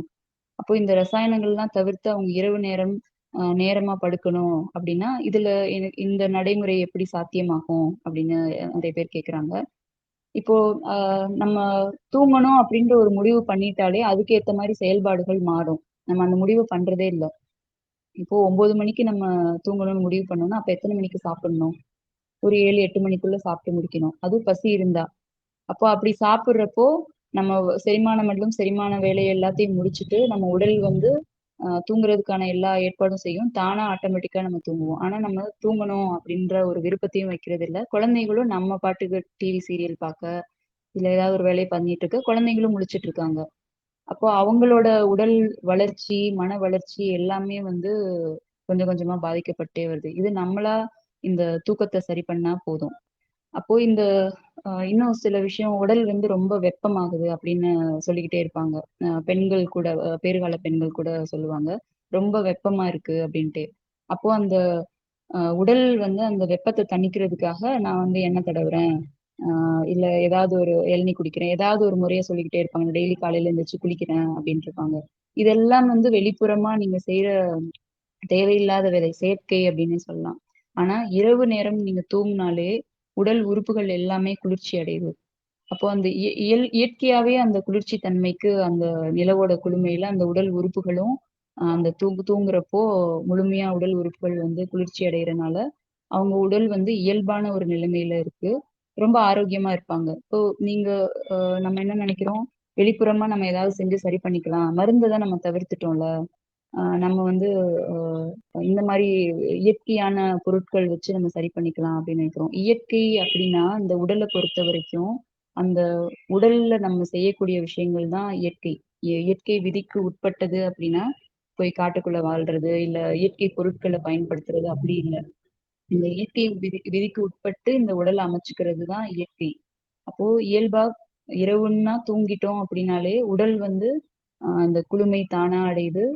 ரொம்ப நம்மளால அடுத்த நாள் சுறுசுறுப்பா இருக்க முடியும். ரொம்ப ஆரோக்கியமா இருக்க முடியும். இப்போ இந்த இரவு தூக்கத்த வந்து நம்ம எத சொல்லி புறக்கணிக்கிறோம்னா, இப்ப எல்லா உயிரினங்களும் வந்து இரவுனா தூங்குதா? அது பாட்டு இருக்குல்ல. அப்படின்ற மாரி நம்ம சொல்லுவோம். இப்போ இதுல 2 வகையான உயிரினங்கள் இருக்கு. ஒண்ணு வந்து இரவு தூங்கக்கூடிய உயிரினம், தூங்காத உயிரினம். இந்த தூங்காத உயிரினங்கள நம்ம ரொம்ப எளிமையா கண்டுபிடிக்கலாம். மாடு, பூனை, நாய் எல்லாம் பார்த்தீங்கன்னா, அது இரவு நேரம் அதுக்கு வந்து கண்ணு தெரியும். அது கண்ல லைட் பட்டுது அப்படின்னா, ஆ ஒரு ஒளி ஆ அ தெரியும். ஒரு ரேடியம் மாதிரி ஒண்ணு தெரியும். ஏன்னா, அது கண்ல வந்து ஒரு இரட்டை விழித்திரை இருக்கு. ஒரு லிக்விட் இருக்கு அப்படின்னு கூட சொல்றாங்க அதுல. அந்த திரவம் பேரு வந்து டாக்டம் லூசிடம் அப்படின்னு சொல்றாங்க. இந்த திரவமானது அந்த அந்த உயிரினத்த வந்து இரவு நேரத்துல பார்க்கக்கூடியதா இருக்கு. இன்னொன்னு வந்து அது தூங்காம இருந்தாலும் அது வந்து ஆரோக்கியமா தான் இருக்கு. பகல் நேரத்துல அது தேவையான ஓய்வு எடுத்துக்குது. ஆனா மனித இனம் வந்து இரவுனா தூங்கக்கூடிய உயிரினம். ஏன்னா முதல் விஷயம் நமக்கு இரவு நேரங்கள்ல இருட்டா இருந்துச்சுன்னா நமக்கு கண்ணு தெரியறதில்ல. அப்போ அ செயற்கையா தான் நம்ம லைட்ட போட்டு உட்கார்ந்துட்டு இருக்கோம். அப்போ ஒரு நேரத்துக்குள்ள நம்ம தூங்கணும் அப்படின்ற ஒரு வழக்கத்துக்கு கொண்டு வரணும். இன்னும் நம்மளுக்கு வந்து அந்த திரவம் வந்து நம்ம கண்ல இல்ல. ஸோ நம்ம வந்து இரவுனா தூங்கணும் அப்படின்றது ஒரு விஷயம். அடுத்து 2வது விதி பார்த்தீங்கன்னா, பசிச்சு சாப்பிடணும் அப்படின்றது. ஸோ பசிச்சு சாப்பிடணும் அப்படின்றப்போ, அ முதல் விஷயம் அ இப்ப இரவு நேரம் வந்து பெரும்பாலான ஆட்கள் வந்து இந்த மருந்து ஏதாவது சாப்பிடணும் அப்படின்றதுக்காகவே இரவு நேரம் சாப்பிடுவாங்க. இல்ல தேவையே இருக்காது, பசியே இருக்காது. ஆனா மருந்து ஏதாவது குடுக்கணும் அப்படின்றதுக்காக சாப்பிடுவாங்க. அப்ப அந்த மருந்து பொருள் தான் இப்போ முதல் மு மு அ என்ன சொல்றது, இந்த இயற்கை வாழ்வியலுக்குள்ள வந்தோனே மருந்து அப்படின்றத நம்ம தவிர்க்க வேண்டியதா இருக்கு. அது வந்து ரசாயன மருந்தாகட்டும், வேற நீங்க மருந்து இப்ப நான் டெய்லி நைட்டு வந்து ஒரு சூரணம் சாப்பிட்டு படுக்கிறேன். இதனால எனக்கு வெயிட் லாஸ் ஆகும். இல்ல எனக்கு நல்ல தூக்கம் வருது. இல்ல பால் குடிச்சிட்டு நான் தூங்குறேன். எனக்கு இதனால நல்ல தூக்கம் வருது. இப்படின்ட்டு நம்ம ஏதாவது ஒரு விஷயத்த நம்ம மருந்தா நம்ம செய்றோம் அப்படின்னாலே, அ அங்க வந்து பசி இல்லாம தான் நம்ம சாப்பிடுறோம். அப்போ இந்த மருந்து அப்படின்ற விஷயத்த முதல்ல வந்து நிப்பாட்டணும். அ பகல்லேயும் சரி, இரவு நேரங்கள்லயும் சரி, இந்த மருந்து எப்பயுமே மருந்து அப்படின்னு நம்ம எதையுமே எடுத்துக்க தேவையில்ல. ஏன்னா, உடல் வந்து எந்த ஒரு பொருளும் இல்லாம தானே வந்து சரியாகக்கூடிய அ இடத்துல தான் இருக்கு. எப்பயுமே இருக்கு, இப்பயும் இருக்கு. ஸோ அடுத்து வந்து இப்போ உணவு பொருள் நம்ம வாய் வழியா குடுக்குறதே வந்து நம்ம வேணாம், தவறு. அ அது வந்து தேவை இருக்கிறப்ப தான் நம்ம குடுக்கணும். தேவையில்லாம நம்ம குடுக்குறது தான் நம்மளுக்கு வந்து நோய் ஏற்படுறதுக்கான காரணம் அப்படின்னு சொல்றோம். ஸோ அப்படி இருக்கிறப்போ, நம்ம நரம்புகள்ல, கைகள்ல குளுக்கோஸா ஏத்துறது, தடுப்பூசி போடுறது, இதெல்லாம் வந்து நம்ம உடலுக்கு கண்டிப்பா வந்து தீமை தான் நம்மளுக்கு செய்யும். ஏன்னா, நம்ம உணவு செரிச்சு அதுக்கப்புறம் அது ஒரு ஆற்றலா கன்வெர்ட் ஆகுறது ஒரு ப்ராசஸ்னா, இது வந்து டைரக்ட்டா நம்மளோட ரத்தத்திலேயே கலக்குது. அப்ப அந்த குளுக்கோஸ்ன்றது ஒரு செயற்கை ரசாயனம் தானே. அதையே நம்ம இன்ஜெக்ட் பண்ணணும். அதுல ஒரு ஆற்றல் கிடைக்குது. அதனால வந்து நான் ஒரு சுறுசுறுப்பு அடைகிறேன் அப்படின்னா, அதெல்லாம் செயற்கை தான். உடனே ஒரு ஒரு வெப்பம் கிடைச்ச மாதிரி இருக்கும், ஆற்றல் கிடைச்ச மாரி இருக்கும். ஆனா இது எல்லாமே கழிவா தான் உடல்ல தேக்கி வைக்கப்படும்.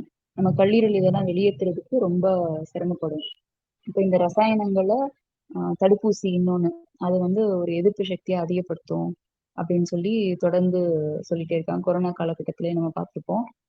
இந்த மாரி பொருட்கள்லாம் நம்ம உடலுக்குள்ள போயி, அந்த அந்த தடுப்பூசிக்குள்ள இன்னொன்னு என்ன இருக்குன்னு தெரிஞ்சுக்கணும். அது வந்து உள்ள இருக்கிறது அந்த கிருமி தான். ஸோ அந்த கிருமியானது உடலுக்குள்ள போய் செத்த இல்லன்னா பாதி உயிருள்ள அந்த கிருமிய தான் அந்த தடுப்பூசிக்குள்ள செலுத்துறாங்க. அந்த கிருமியானது உடலுக்குள்ள போகுது. உடலுக்குள்ள போயி எதிர்ப்பு சக்திய தூண்டுது அப்படின்னு சொல்றாங்க. இப்போ அது நிஜமாவே தூண்டுறதா இருந்தா, உண்மையாவே அப்படி ஒரு கிருமி இருந்தா, அது டைரக்ட்டா வந்து 100% எஃபெக்டிவா வந்து தாக்குனா, நம்ம எதிர்ப்பு சக்தி 100% எஃபெக்டிவா ஆகும் இல்லையா? அப்ப ஏன் பாதி செத்த இத நம்ம உள்ள அனுப்பிச்சு, அது பாதி ஆற்றல்ல பாதி எதிர்ப்பு சக்திய மட்டும் தூண்டப்படணும். அப்போ வெளிப்புறமா இப்படி குடுக்குறது தேவையில்ல. இன்னொன்னு இந்த கிருமி பயம், தொற்று இந்த மாரி நம்ம பயத்துக்குள்ள தேவையில்ல. ஏன்னா, இந்த கிருமிகள் எல்லாம் வந்து இல்லாம நம்ம இல்ல. நம்ம குடலுக்குள்ளேயும் அந்த கிருமிகள் இருக்கு. அதுதான் உணவெல்லாம் செரிக்குது. இந்த பாக்டீரியா, கிருமிகள் தான் நம்ம பால வந்து தயிராக்குது. மாவு புளிக்கிறது. எல்லாமே அதனால தான் ஏற்படுது. அப்போ நம்ம அந்த கிருமிகள் அது வந்து நம்மள பாதிச்சுரும் அப்படின்ற மாரி எந்த ஒரு பயத்துக்குள்ளேயும் நமக்கு சிக்க வேண்டியதில்ல. இப்போ அ இந்த கிருமிகளுக்கும் நம்மளுக்கு பயம் இல்ல. இப்போ தடுப்பூசின்னா, அப்ப அது என்ன அதுக்கு ஒண்ணும் பயப்பட தேவையில்லல்ல அப்படின்னு நெனைக்க தேவையில்ல. ஏன்னா, அந்த கிருமிய தாண்டி அதுல இருக்கு இல்லையா ரசாயன பொருள், அதுதான் பெரிய சிக்கல். அந்த ரசாயனங்கள் தான் அத பதப்படுத்தக்கூடிய பொருட்கள், மெர்க்குரி, அலுமினியம் இந்த மாரி ஏகப்பட்ட நச்சுக்கள் எல்லாத்தையுமே வந்து அந்த தடுப்பூசி கூட இணைச்சு போடுறாங்க. இப்ப அது வந்து நம்ம உடலுக்கு வந்து பாதிப்பை ஏற்படுத்துது. இப்போ உடல் வந்து என்ன மாரி விஷயத்தையும் நம்ம தடுத்துறதில்ல, நீக்கியதில்ல அப்படின்னு நம்ம நெனைக்கிறோம். அப்போ அத போட்டுக்கிட்டா அது வெளியேறிரும்ல. அது வெளியேறிரும்னா, ஆனா ஏன் உடம்புக்கு அந்த சிரமத்த குடுக்கணும்? ஏன் வந்து தேவையில்லாம உடல் வந்து அதுக்குள்ள சிக்கி, அது நெறைய தொந்தரவுகள அனுபவிச்சு, நம்ம அத சரி பண்ணணும். அப்போ நம்மளுக்கு இங்க ஒரு விஷத்த குடுக்குறாங்கன்னா, நம்ம வேணான்னு சொல்லக்கூடிய இடத்துல நம்ம இருக்கோம். நம்மளுக்கு அந்த உரிமைகள் நம்மளோட இந்திய அரசியல் சாசனத்துல குடுக்கப்பட்டிருக்கு. அத வந்து நம்ம வேணாம் அப்படின்னு நிராகரிக்கலாம் இல்லையா? ஸோ, அப்போ அந்த வந்தது பின்னாடி பார்த்துக்கலாம் அப்படின்ட்டு இல்லாம, அதுக்கு முன்னாடியே வந்து நம்ம வேணான்னு சொல்ற இடத்துலயும் இருக்கோம். இன்னொன்னு வருமுன் காப்போம் அப்படின்னு சொல்லி தானே இந்த வேக்சின்ஸ் எல்லாம் குடுக்குறாங்க. இப்போ நம்ம எதிர்ப்பு சக்தி பலமா இருந்துச்சுன்னா எந்த நோயும் வராதுல்ல. அப்போ இந்த எதிர்ப்பு சக்திய பலப்படுத்தக்கூடிய வேலை வந்து இந்த வாழ்க்கை முறையில நம்ம நிச்சயமா நம்ம பெற முடியும். ஏன்னா, நம்மளோட வாழ்க்கை முறையானது இரவு தூக்கம், பசித்து உண்றது, இதெல்லாம் வந்து உடல் வந்து அந்த இயற்கை விதிக்கு உட்பட்டு இருக்கு. அப்போ உடல் வந்து ரொம்ப பலமா தான் இருக்கும். அந்த உயிரானது பலமா தான் இருக்கும். அந்த உயிரோட பலத்த தான் நம்ம வந்து எதிர்ப்பு சக்தி அப்படின்னு சொல்றோம். ஸோ இந்த மாதிரி அ அ பசிச்சு சாப்பிடணும் அப்படின்றதுல, இப்போ பசிச்சு சாப்பிடணும்னா எப்ப பசி வரும் அப்படின்னு பார்த்தா, ஒரு ஒரு ஆளுக்கு ஒரு ஒரு அ டைம்ல வரும். அப்போ அது அந்தந்த நபர் வந்து அத கவனிச்சு அப்ப அவங்க சாப்பிடலாம்.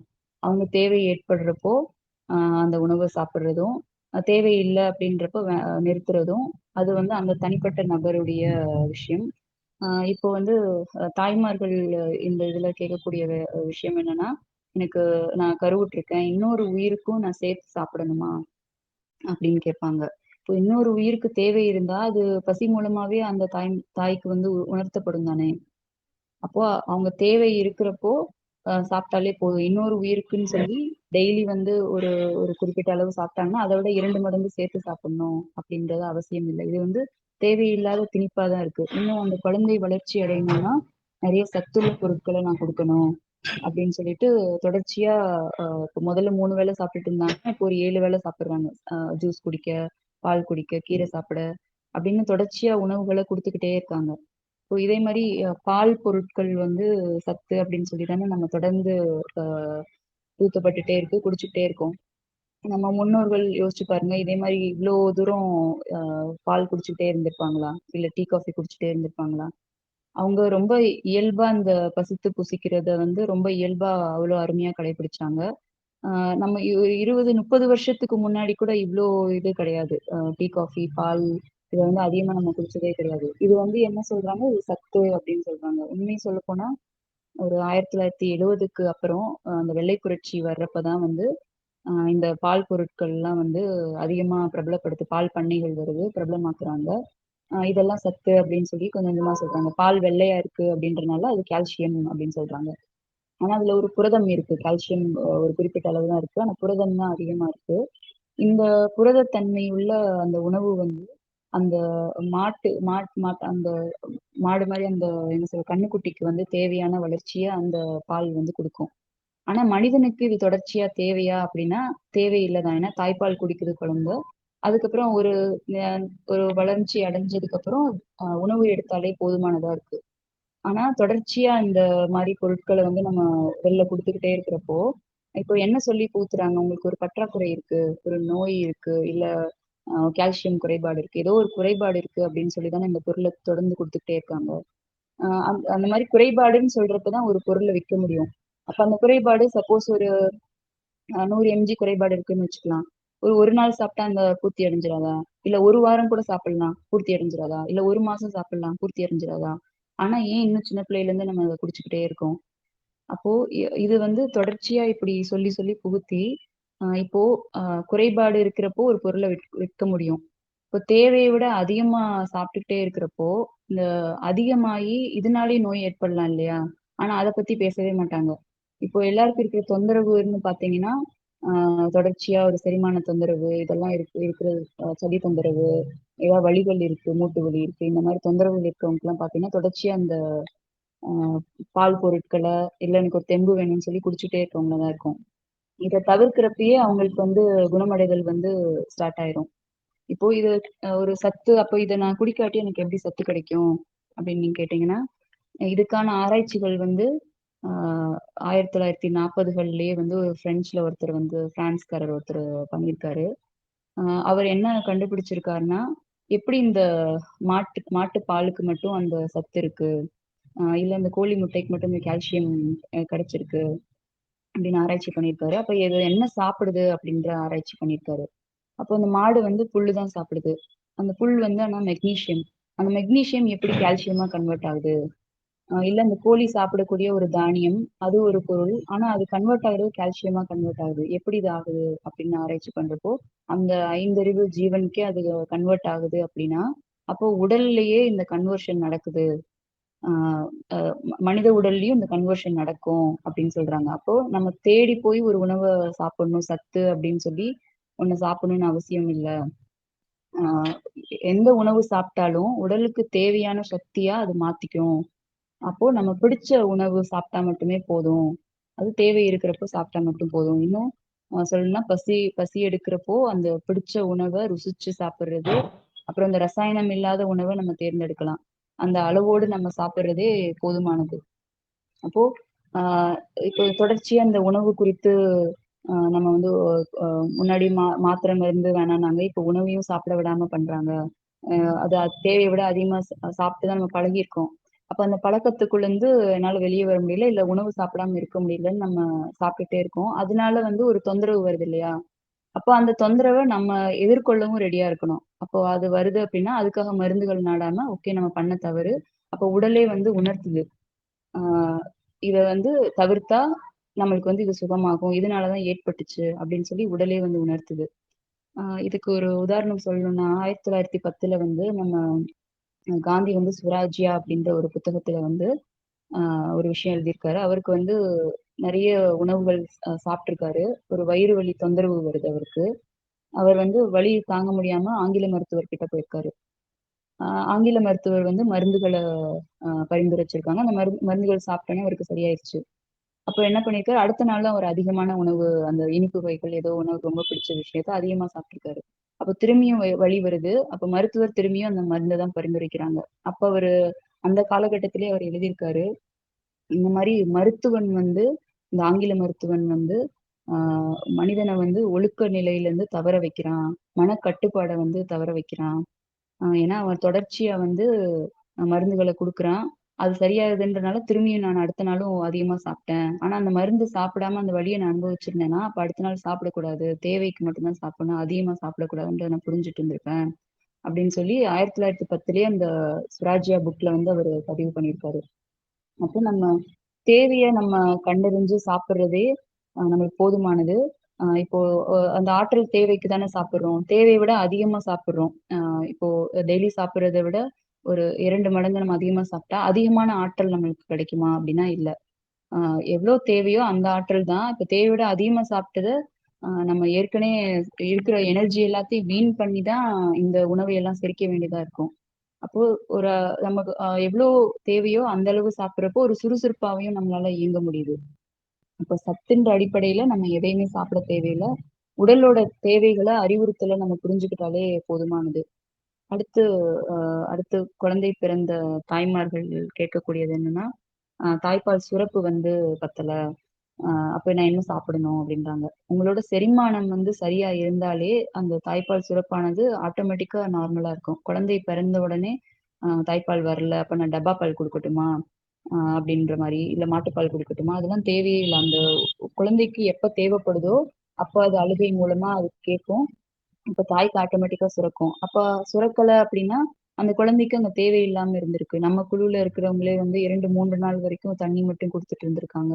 அந்த மாரி நெறைய விஷயங்கள நம்ம பார்க்கலாம். அப்போ அந்த தேவை இருக்கிறப்போ அந்த குழந்தைக்கு குடுத்தா போதும். இன்னொன்னு தொடர்ச்சியா அ அ பால் இல்லன்றதுக்காக இவங்க எதையாவது சாப்பிட்டுட்டே இருப்பாங்க. அப்போ அதிகப்படியா அது சுரக்கும் சில சமயங்கள்ல. அப்போ ஒரு நாள் வந்து குழந்தை ஏதாவது தொந்தரவு, இல்ல ரொம்ப நேரம் தூங்கிருச்சு அப்படின்னா குடிச்சிருக்காது. அப்ப என்ன ஆகுது, அ பால் குடிக்காததுனால தாய்மாருக்கு வந்து பால் கட்டிக்கும். அப்போ இந்த இடத்துல வந்து கட்டிக்கிறதுக்கு என்ன பண்றது? அடுத்து இன்னொரு வைத்திய முறை. இப்போ ஆட்டோமேட்டிக்கா குழந்தை சாப்பிடல, ஒரு தொந்தரவு அப்படின்னாலும் ஆட்டோமேட்டிக்கா அம்மாவுக்கும் சாப்பிட தோணாது. அப்படிதான் நம்ம முன்னோர்கள் இருந்தாங்க. அது வந்து இயல்பாவே பொருந்திருச்சு. இப்போ சாப்பிடல, ஒரு அந்த பால் சுரப்பு வந்து அளவா இருக்கு. அப்போ எந்த தொந்தரவும் இல்ல. இப்போ இந்த அ கட்டிக்கிட்ட பால வந்து தொடர்ந்து அத அழுத்தி எடுக்கிறது மூலமா, அ என்ன நம்ம புரிஞ்சுக்கணும் அப்டின்னா, பால் வந்து குழந்தை குடிக்க குடிக்க இல்ல சுரக்க சுரக்க அத குடுத்துக்கிட்டே இருப்போம். குடுக்க குடுக்க சுரந்துக்கிட்டே இருக்கும். இது வந்து அது ஒரு சைக்கிள் அப்படின்னு தொடர்ச்சியா நடந்துகிட்டே இருக்கும். இப்போ குழந்தை குடிக்காட்டினாலும் நம்ம எடுத்துக்கிட்டே இருக்கோம். அந்த ரொம்ப கனமா இருக்கு, இல்ல ஒரு தொந்தரவு இருக்கு அப்படின்றதுக்காக அந்த பால் கட்டின பால எடுக்கிறோம் அப்படின்னாலும், அங்கேயும் திரும்பியும் சுரக்க தான் ஆரம்பிக்கும். அப்போ அங்க வந்து கொஞ்சம் உணவு நம்ம சத்துன்னு சொல்லி சாப்பிட்டுட்டு இருக்கோம் இல்லையா? அந்த மாரி இல்லாம ஒரு எளிமையான உணவு, இல்ல தேவைக்கு மட்டும் நம்ம சாப்பிட்டு குறைக்கிறப்போ, இந்த சுரப்பு வந்து குறையும். இது ஒரு நோயா, இல்ல ஒரு தொந்தரவா நம்ம கருத வேண்டியதா இருக்காது. அடுத்து ஒரு முக்கியமான விஷயம் 3வது விதி பார்த்தீங்கன்னா, அ ஓய்வு. அ இப்போ பேறுகால நேரங்கள்லயும் சரி, பெரும்பாலான நாட்கள் இப்போ பண ரீதியான ஓட்டங்கள் இருக்கிறதுனால, உடலுக்கு ஓய்வுன்றதே குடுக்குறதில்ல. இன்னும் ஆரோக்கியமா இருக்கணும்னாலும் டெய்லி வாக்கிங் போணும், ஓடணும், ஏதாவது பண்ணணும் அப்படின்ற இந்த உழைப்பு ரீதியா தான் சொல்லிட்டே இருக்காங்க. ஆரோக்கியம்ன்றது உழைப்பு, ஓய்வு 2ம் சரிசமமா இருக்கிறப்ப தான் ஆரோக்கியம்ன்றது இருக்கும். அப்போ உடலுக்கு தேவைப்படுறப்போ அந்த ஓய்வ வந்து குடுக்கணும். இன்னும் சுகப்பிரசவம் ஆகணும்னா நெறைய பயிற்சிகள் செய்யணும். ஏதாவது ஒண்ணு பண்ணிக்கிட்டே இருக்கணும். வாக்கிங் போயிட்டே இருக்கணும். அந்த குழந்தை பிறக்கும் தருவாயில கூட நடந்துகிட்டே இருப்பாங்க. அப்பதான் வந்து அந்த சுகப்பிரசவம் ஆகும் அப்டின்ட்டு. அந்த மாரி நம்ம எந்த ஒரு முயற்சியும் தேவையில்ல. நம்மளுக்கா உணர்ந்தோம் அப்டின்னா அத செய்யலாம். ஆனா, முன்கூட்டியே நம்ம இந்த மாரி ஒரு அறிவ புகுத்தி வச்சிருந்தோம் அப்டின்னா, உடலுக்கு ஓய்வே தராம, ஏதாவது ஒண்ணு பண்ணிட்டே இருப்போம். இப்ப அந்த ஓய்வு இல்லாம அ ரொம்ப எனர்ஜிய வேஸ்ட் பண்ணிட்டே இருக்கிறதுனால, அப்போ ஒரு பசி ஏற்படும். அப்ப திரும்பி உணவு குடுப்போம். இப்ப இந்த உணவ செரிமானம் பண்றதுக்கு திரும்பி நடப்போம். இப்படியே வந்து தொடர்ச்சியா நம்ம அ உடல புரிஞ்சுக்காம, உடல் என்ன சொல்லுது அப்படின்றத புரிஞ்சுக்காம தவறுகள தான் பண்றோம். இப்போ உடலுக்கு ஒரு சோர்வு ஏற்படுது, எப்படியோ இருக்கு அப்படின்னா, நம்ம உடனே ஒரு ஓய்வு குடுக்கலாம். அந்த ஓய்வானது தூங்கணும் அப்படின்றது இல்ல. ரொம்ப நேரம் நின்னுக்கிட்டே இருக்கோம், உட்கார்றது ஒரு ஓய்வு தான். ரொம்ப நேரம் படுத்துட்டு இருக்கோம். படுத்து, படுத்து டயர்ட் ஆயி அதுக்கப்புறம் எந்திரிச்சு நிக்கிறது தான் ஓய்வு. அப்போ நம்ம செஞ்சுட்டு இருக்க செயலுக்கு ஒரு மாற்று அப்படின்றது தான் ஓய்வு. இப்போ மனசுக்கும் அதே மாரி ஒரு ஓய்வு தேவைப்படுது. ரொம்ப ஒரு தொழில் ஏதோ ஒண்ணு பண்றோம். அதுல நம்மளுக்கு எந்த ஈடுபாடும் இல்ல. வேற தொழில் மாத்தி பண்றது ஒரு ஓய்வா தான் இருக்கும். மனசுக்கு இப்போ ஒரு புத்தகம் படிக்கிறோம். அது ரொம்ப போரிங்கா இருக்கு. இன்னொன்னு எடுத்து படிக்கிறோம். அது ஒரு மாற்று. அது ஒரு ஓய்வு தான். அப்படி நம்ம பிடிச்ச செயல்கள உடலையும், மனசையும் புரிஞ்சுட்டு நம்ம செயல்படுறது தான் இந்த விதி ஓய்வு அப்படின்றது. இப்போ அ ஓய்வுன்றது தூக்கமாகுமா? பகல் நேரத்துலலாம் தூங்கக்கூடாதுன்னு சொல்றாங்களே! அப்ப பகல்ல தூங்குறது தூக்கம் இல்ல, ஓய்வு தான். பகல்ல தேவைப்படுது அப்படின்னா, நிச்சயமா தூங்கலாம். ஏன்னா உடலுக்கு தேவை இருக்கு. இப்போ கொஞ்சம் அதிகமா சாப்பிட்டுர்றோம். இல்ல தானாவே வந்து சில சமயம் அ இப்போ சாப்பிட்டதுனால ஓய்வு கேட்கறது ஒரு பக்கம் இருந்தாலும், இன்னொரு பக்கம் ஒண்ணுமே சாப்பிட்டுருக்க மாட்டாங்க. உடம்பு ஓய்வு கேட்கும். கழிவு நீக்கம் இருக்கிறப்போ. அப்போ எல்லா பக்கமும் எதையிலுமே ஒரு எக்ஸ்ட்ரீம்ல போய் நின்னுக்காம, உடல் உணர்த்துதா, அப்ப அத செய்யணும். அப்ப அந்த ஓய்வு எடுக்கணும். அப்படின்ற ஒரு புரிதலுக்குள்ள வந்தா போதும். ஆனா, இரவு நேரங்கள்ல தூங்குறது மட்டும் தான் தூக்கம். ஏன்னா, அந்த தூக்கம் தான் ஏற்கனவே சொன்ன மாரி முழுமையானது. அந்த தூக்கத்துல தான் வந்து உடல் வந்து தன்னைத்தானே சரி பண்ணுது. நம்ம சுரப்பிகள்லாம் சரியான இதுல சுரக்க ஆரம்பிக்குது. எல்லா அந்த புத்துணர்வும் வந்து அந்த இரவு நேர தூக்கங்கள்ல தான் நம்மளுக்கு கிடைக்குது. அப்போ இரவு நம்ம முழிச்சிருந்து நம்ம ஏதாவது செயல் செய்றோம் அப்படின்னா, அத பகல்ல கூட செய்யலாம். காலையில வெள்ளன ஒரு 4 மணிக்கு எந்திரிச்சு கூட செய்யலாம். ஆனா, இரவு தூக்கத்த நம்ம தவற விட்டுட்டோம் அப்படின்னா, அன்னைக்கு செய்ய வேண்டிய உடல் செய்ய வேண்டிய அந்த விஷயங்கள் பாதிக்கப்படுது. அந்த தூக்கத்துல அந்த மாரி ஒரு சிறப்பம்சம் இருக்கு. நம்ம தூக்கத்திலேயே வந்து நம்மளுடைய உடல் ஆரோக்கியத்த மீட்டெடுக்க முடியும். ஆ அடுத்து கடைசி விதி வந்து தாகம். அந்த தாகமானது இப்ப குழந்தை தேவை இருக்கிறப்போ நம்ம தண்ணி தொட்டு வைக்கிறோம் இல்லையா?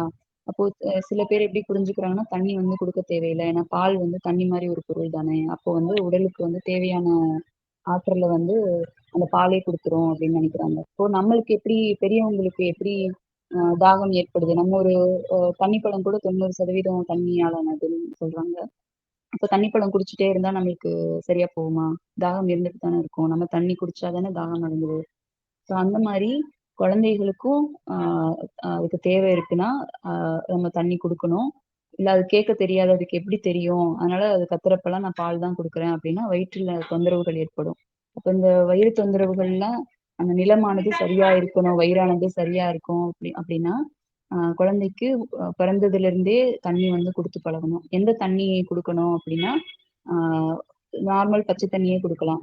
ஏன்னா, அந்த கிருமி பயத்தினால தானே நம்மள கொதிக்க வச்ச தண்ணி குடுக்கணும் அப்படின்ற மாரி சொல்லியிருக்காங்க. இப்ப பெரியவங்களே வந்து தினசரி வந்து கொதிக்க வச்ச தண்ணிய தான் குடிச்சுக்கிட்டே இருப்போம்.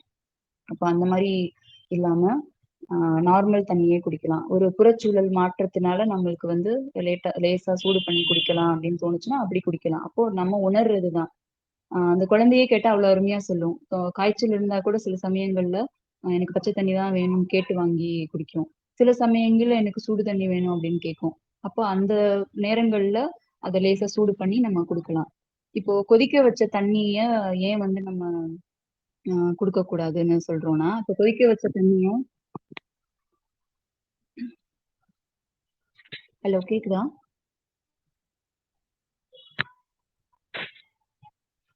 ஹலோ. கேக்குது சகோ. ஓகே. கால் வந்தது. ஓகே.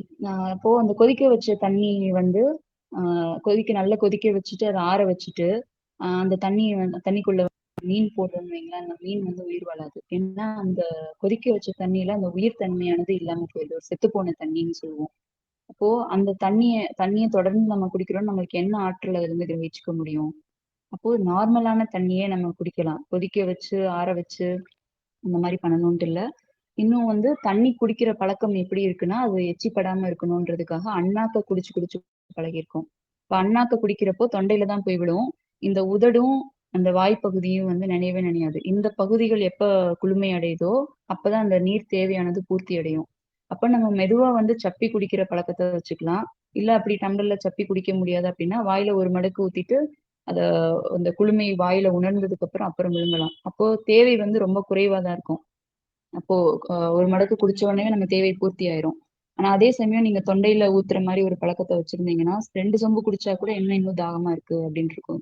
ஸோ அப்போ அ இந்த மாரி வழிமுறைகள் தான் ஆ இது ரொம்ப எளிமைதான். அத நம்ம கவனிச்சத பயன்படுத்துறப்பயே வந்து நம்ம இத சிறப்பா கையாள முடியும். ஆ ஸோ இதுதான் நான் சொல்லணும்னு நெனச்சேன். இன்னும் உங்களோட கேள்வி பதில்கள் இருந்தா கேளுங்க. அ இப்போ குழந்தைங்களுக்கோ, இல்லன்னா பெரியவங்களோ கீழ அடிபட்டதுக்கு அப்புறம், அந்த எப்படி நாம வந்து அந்த சிச்சுவேஷன கையாளணும்? இப்போ உடல்ல நம்மளுக்கே நெறைய காயங்கள் ஏற்பட்டிருக்கும். நம்ம எந்த மருந்தும் போடாம, அந்த மாரி நம்ம கையாண்டுருப்போம். ஸோ உடல் ரீதியா அந்த விஷயம், அது உடல் தான் சரி பண்ணும். அப்போ அங்க நம்ம பொறுமை காத்தாலே போதும். இப்போ பெற்றோர்களுக்கு, தாய்மார்களுக்கு எப்படின்னா, அந்த குழந்தை கீழ விழுந்த உடனே, ஒரு ரத்தத்த பார்த்தோனே ஒரு பதட்டம் ஏற்படும். இப்போ முதல்ல வந்து அந்த உடல் தான் சரி பண்ணும் அப்படின்ற ஒரு புரிதல் வர்றப்பயே, இந்த மனசும் சாந்தமடையும்.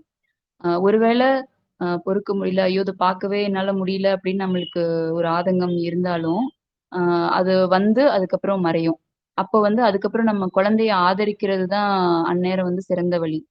இப்ப அத விட்டு நம்மளும் அழுது கத்துனோம் அப்படின்னாலே அந்த குழந்தையும் பதட்டம் அடைஞ்சிரும். ஏன்னா குழந்தைக்கு வந்து அது அடி இல்ல அது வந்து சரியே ஆகாது. அந்த மாரி எந்த ஒரு நம்மளுக்கு தெரிஞ்ச அறிவு அதுக்கு எதுவுமே இல்ல. அது விழுந்தாலும் தூக்கி விட்டோம்னா எவ்வளோ வலி இருந்தாலும் கம்முனு இருக்கும். என்னோட 2 பசங்களுக்கும் நெறைய அடி விழுந்திருக்கு. நெறைய ரத்தம் வந்திருக்கு. அது தையல் கூட போடாம கடந்து தான் வந்தோம். என் பெரிய பையன்லாம் கீழ விழுந்து அடிபட்டப்போ, அ ஒரு பதட்டம் மனசுக்குள்ள இருந்தாலும், ஆனா தையல் போடக்கூடாது அப்படின்றதுனால பொறுமையா காத்திருந்தேன். ஆ உள்ளுக்குள்ள நெறைய பதட்டம் இருக்கு. ஆனா அத காட்டிக்கல குழந்தைகிட்ட. அந்த குழந்தை ஆனா அதுக்கப்புறம் சிரிச்சுட்டு இருந்தது. தானே அது சரியாயிருச்சு. ஒரு 9 நாட்களுக்குள்ள அவ்ளோ பெரிய புண்ணு சரியாயிருச்சு. ஆனா 2வது குழந்தைக்கு வந்து கீழ விழுந்தப்போ, அ ஒரு பயங்கரமான அழுக, கத்தல். அப்போ என் குழந்தையும் பயங்கரமா பதறுச்சு. அப்போ அதுக்கப்புறம் நான் சமாதானமானேன். குழந்தைய ஆதரிச்ச உடனே குழந்தையும் சமாதானமாச்சு. சரியாயிருச்சு. இப்படி நம்ம முதல்ல உடல் பத்தி புரிஞ்சுக்கிட்டோம். உடல் தான் சரி பண்ணும் அப்படின்றத புரிஞ்சுட்டு, அங்க ஒரு மருந்தோ, எதுவும் வைக்க தேவையில்ல. ஏன்னா, இந்த மருந்து பொருட்கள மஞ்சள் பொடி, இல்ல ஏதாவது ஒண்ணு வைக்கிறப்போ, முதல்ல அந்த கழிவுகள தான் நீக்கும். எப்படி ஒரு தூசி வர்றப்போ உடல் வந்து அத வெளியேத்துது. அந்த மாரி இந்த கழிவு முதல்ல வெளியேருந்து வைக்கக்கூடிய பொருள முதல்ல நீக்கிட்டு, அதுக்கப்புறம் தான் சரி பண்ணும். அப்ப அது தாமதமாக வாய்ப்பு இருக்கு. ஆனா, எதுவும் வைக்காம உடலோட பொறுப்புல விட்டுட்டு, அந்த குழந்தையோட தேவைய பார்த்து ஓய்வோ, இல்ல பசி இருந்தா உணவு குடுக்குறது, இல்ல தூங்க வைக்கிறது. இத பார்த்தாலே விரைவா சரியாயிரும். நம்மளும் அது பதட்டம் அடைய வேண்டியது இல்ல.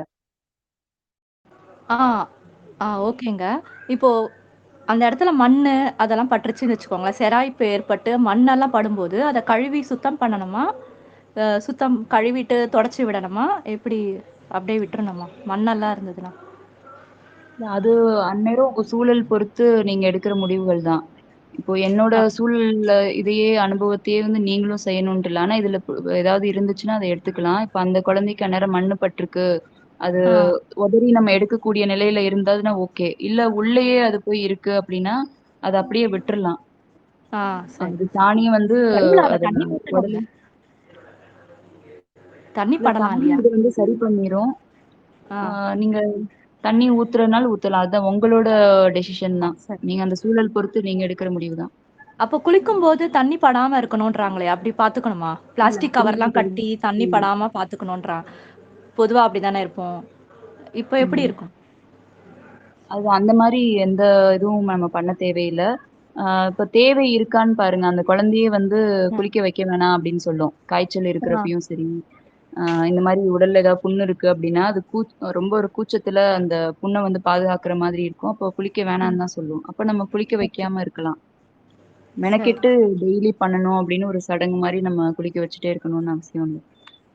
ஆ, இப்போ காயம் வந்து தன்னால படும்போது, ஆறும்போது அந்த இடத்துல தழும்பெல்லாம் உருவாகாது இல்லைங்களா? ஆமா, அந்த காயம் பட்ட இடமே இல்லாம சரியாயிடும். ஆமா. கரெக்ட்டுங்களா? சரியாயிரும், ஆ, சரியாயிரும். சரிங்க. உங்க ஸ்பீச் அருமையா இருந்தது madam. Thank you.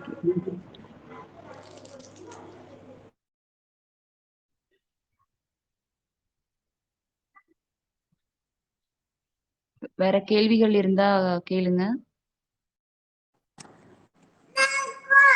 Hello sister. சொல்லுங்க. எனக்கு 3 குழந்தை சிஸ்டர். 2 குழந்தை நார்மலா பிறந்துச்சு.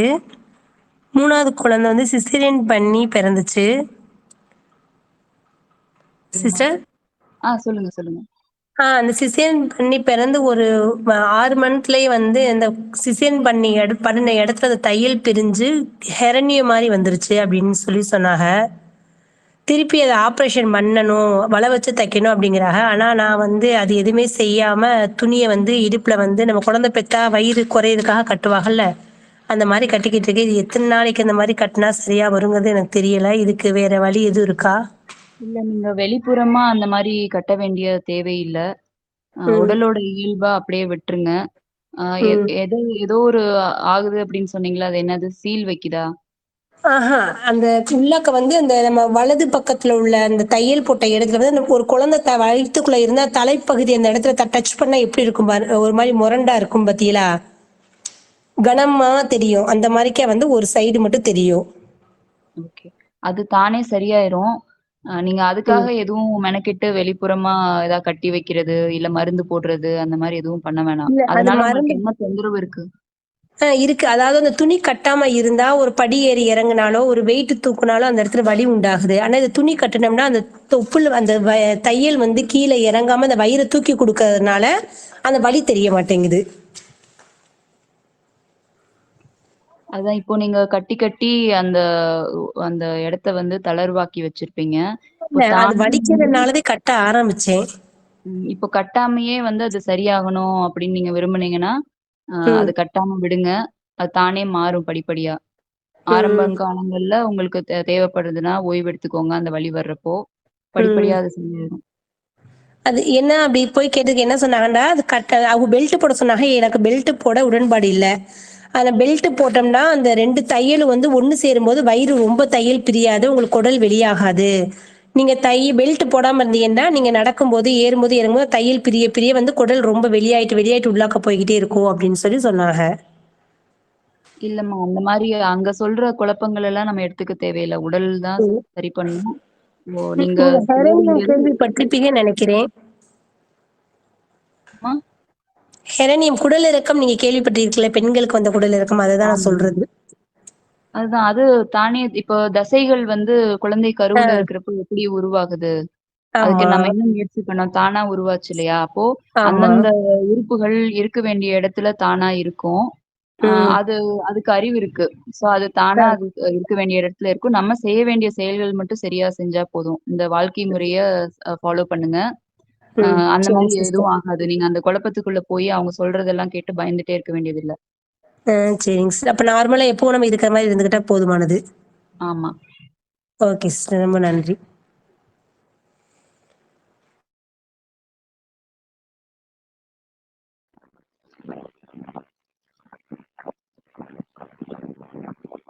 ஹலோ. சொல்லுங்கம்மா. மேம் எனக்கு 3 குழந்தைங்க மேம். கொஞ்சம் கிட்ட வச்சு பேசுங்க. சரியா கேட்கல. இப்போ கேக்குதுங்களா மேம்? சொல்லுங்க.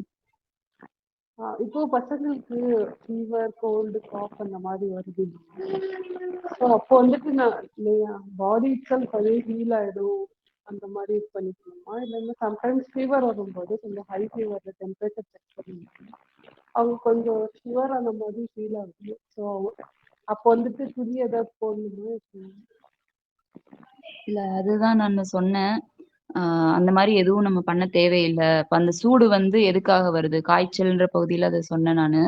அந்த வெப்பமானது உடல்ல இருக்க அந்த கழிவுகள வந்து கரைச்சு, உடல்ல எந்த பகுதியில இருந்தாலும், சில சமயங்கள்ல குழந்தைங்களுக்கு வயித்துல சூடா இருக்கும்.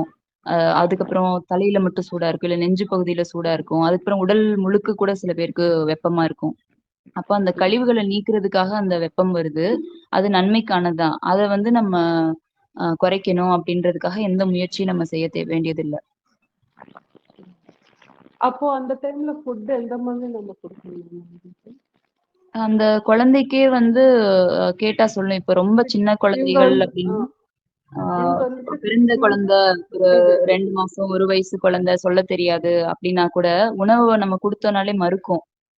ஆ ஒரு வளர்ந்த குழந்தைகள் அப்டின்னா, வேணாம் அப்டின்னு சொல்லுவாங்க. ஆனா நம்ம தான் வந்து நல்லது சாப்ட்டே ஆகணும்னு சொல்லிட்டு ஒரு பால் தர்றது, பிரெட் தர்றது இந்த மாரி தவறான வேலைகள் பண்ணுவோம். அப்ப செரிமானத்துக்கு நம்ம வேலை தூண்டாம, உடலுக்கு ஒத்துழைக்கும் வேலை பண்ணணும். அப்ப எளிமையான உணவுகள் தரலாம். பழங்கள் மாதிரி எளிமையா செரிமானம் ஆகக்கூடியது. ஆ சூப் தரலாம். இல்ல ஒரு கஞ்சி அந்த மாரி உங்களுக்கு எது வந்து ஆ அ எளிமையா இருக்கோ, இல்ல பழக்கியிருக்கீங்களோ, அத நீங்க குடுக்கலாம். இப்போ அது இப்போ வேற எதுவுமே என்னால செய்ய முடியல, சோறு தான் இருக்கு அப்டின்னா, அத தேவைக்கு மட்டும் குடுங்க அளவா.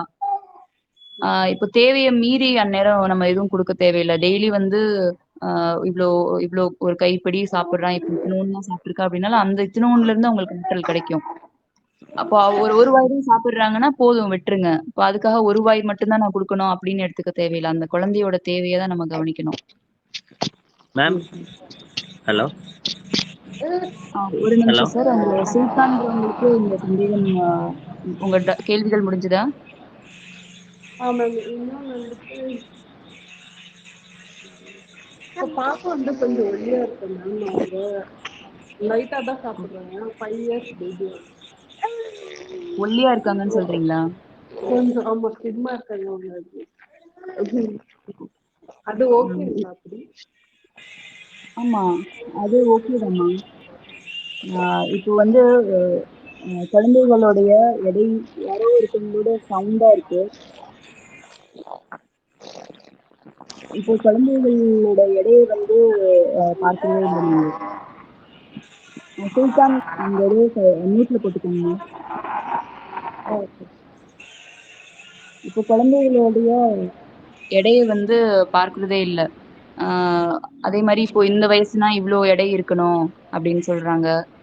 அதுக்கப்புறம் ரொம்ப ஒல்லியா இருந்தா ஆரோக்கியமா? குண்டா இருந்தா ஆரோக்கியமா? அப்படின்னு பார்த்தா, அந்த குழந்தை சுறுசுறுப்பா இயங்குதா அதுதான் ஆரோக்கியம். அப்போ எவ்ளோ எடை இருக்கு?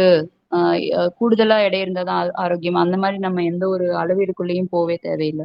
இந்த வயசுனா இவ்ளோ எடை இருக்கணும் அப்படின்னு நம்ம நினைக்க தேவையில்ல. அந்த குழந்தை சுறுசுறுப்பா இருக்கு, தொந்தரவு இல்லாம இருக்கு. அத மட்டும் தான் நம்ம பார்க்கணும். அததான் அளவீடா வச்சுக்கணும் தவிர, இந்த வயதுக்கேத்த எடை, இல்ல ரொம்ப மெலிஞ்சிருக்காங்க, அவங்க ஆரோக்கியம் இல்ல அப்படின்னு நினைக்க தேவையில்ல.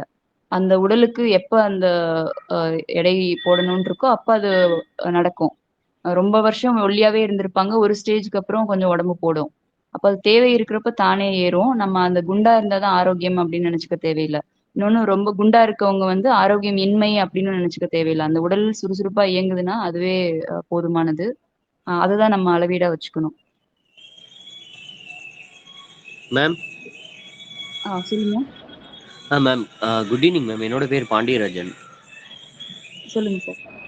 மேம், இப்போ என் ஒய்ஃப் வந்து கன்சீவ் ஆகி 3 மாசம் ஆகுது. Hello okay.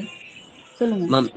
இப்போ அவங்களுக்கு இப்போ ஃபுட்டு எந்த மாதிரி ஃபுட்டு மேம் கொடுக்கலாம்? ஏன்னா அவங்க இப்போதைக்கு எதுவுமே என்னால் சாப்பிட முடியல, எதுவும் எனக்கு ஒப்ப மாட்டேது அப்படின்ற மாதிரி சொல்கிறாங்க. ஸோ இப்போ நான் அந்த களி இந்த மாதிரி தான் கொடுக்குறேன். அதுவுமே அவங்க ஓகே. சாப்பிட மாட்டாங்க அவங்க இப்போ. இந்த இத கேட்டுட்டு இருந்தாங்களா இந்த கலந்துரையாடல? இல் அப்போ கேட்டுட்டு தான் மேம் இருக்காங்க. ஓகே. ஓகே. அவங்க இந்த புரிதல் அ அ பெற்றிருக்கிறது தான் ரொம்ப நல்லது. ஆ இப்போ அவங்களுக்கு தேவை இருக்கிறப்போ அவங்க சாப்பிடுவாங்க. நீங்களா வந்து இது சாப்பிட்டே ஆகணும் அப்படின்னு எதுவும் குடுக்காதீங்க. இப்போ ஓகே அவங்களோட மேம். கேள்வி பதில இங்க இருக்கிற சகோதரிகள்ட்ட குழுலயும் கூட கேட்கலாம். இல்ல நேரா ஃபோன் பண்ணி கூடயும் கேட்கலாம். கேட்டு அவங்க தெரிஞ்சுக்கட்டும். ஆ ஓகே ஓகே இது வந்து ஒரு தொந்தரவு இல்ல. இது ஓகே. வந்து அப்படியே நிரந்தரமாவும் இருந்துராது. தற்காலிகம் தான். இப்ப அவங்க ம். சாப்பிட முடியிறப்ப அவங்களே சாப்பிடுவாங்க. இப்ப ஓகே. தொந்தரவு இருக்கிறப்போ, இப்போ வாந்தி தொடர்ந்து வருது அப்படின்னா, அது அந்த பாதையே ஒரு வலியோட தானே இருக்கும். அப்போ அத மேம். அவங்களால சாப்பிட முடியாம இருக்கலாம். ஆனா, அதுக்கப்புறம் அவங்களுக்கு ஒரு நீராகாரமா அந்த மாரி எடுத்துப்பாங்க.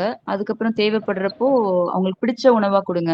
இப்போ சத்துன்னு சொல்லி நம்ம குடுக்கக்கூடாதுன்னு சொல்றோம் இல்லையா? அது வரிஞ்சு கட்டி, இத கண்டிப்பா சாப்பிட்டே ஆகணும். அப்பதான் குழந்தை நல்லா வளரும்னு குடுக்கக்கூடாதுன்னு சொல்றோம் இல்லையா? அதே மாரி, அ அவங்களுக்கு பிடிச்ச உணவு குடுக்க வேண்டியது கட்டாயமா இருக்கு. இப்ப அவங்க பிடிச்ச உணவுனா, அவங்க பப்பாளி பழம் கூட கேட்கலாம்.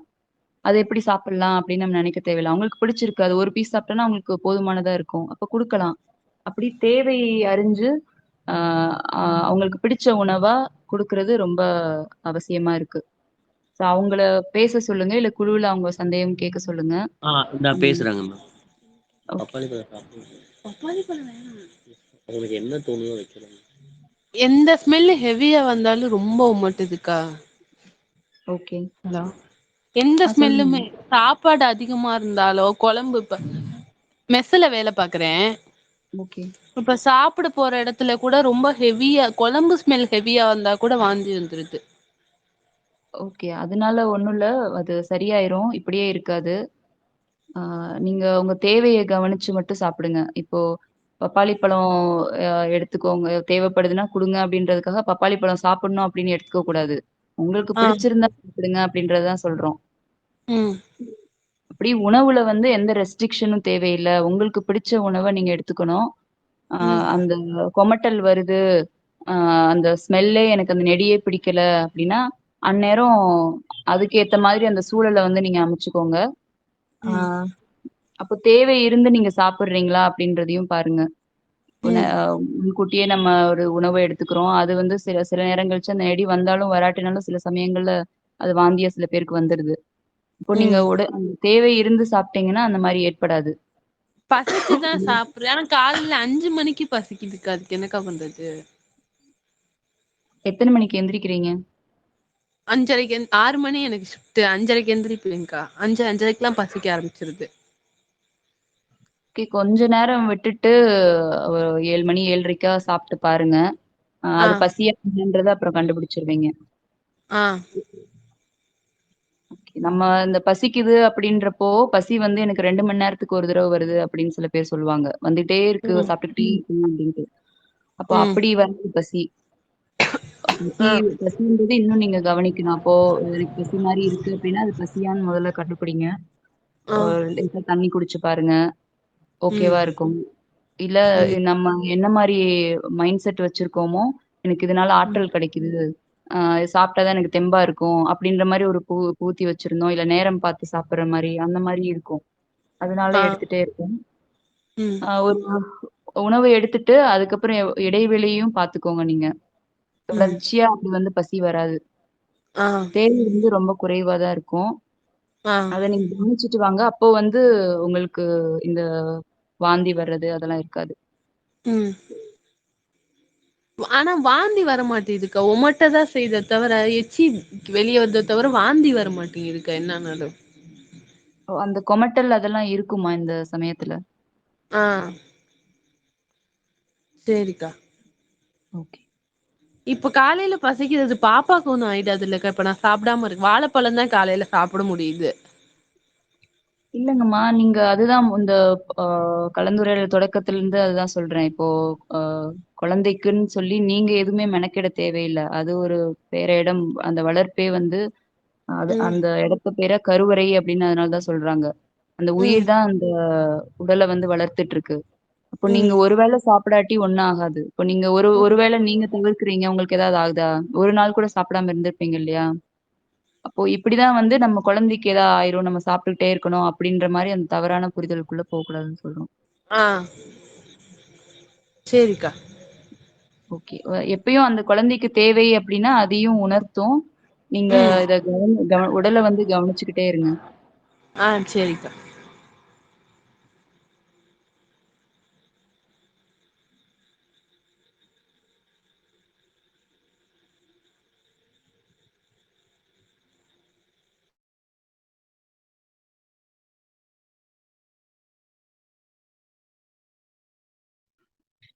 வேற ஏதாவது சந்தேகங்கள் இருக்கா?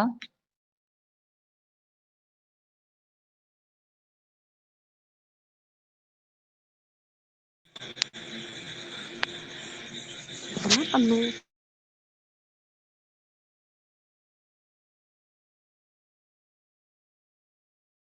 சத்யான்றவங்க கை தூக்கியிருந்தீங்க. யசோதா கை தூக்கியிருந்தீங்க. உங்க கேள்விகள் இருந்தா கேளுங்கம்மா.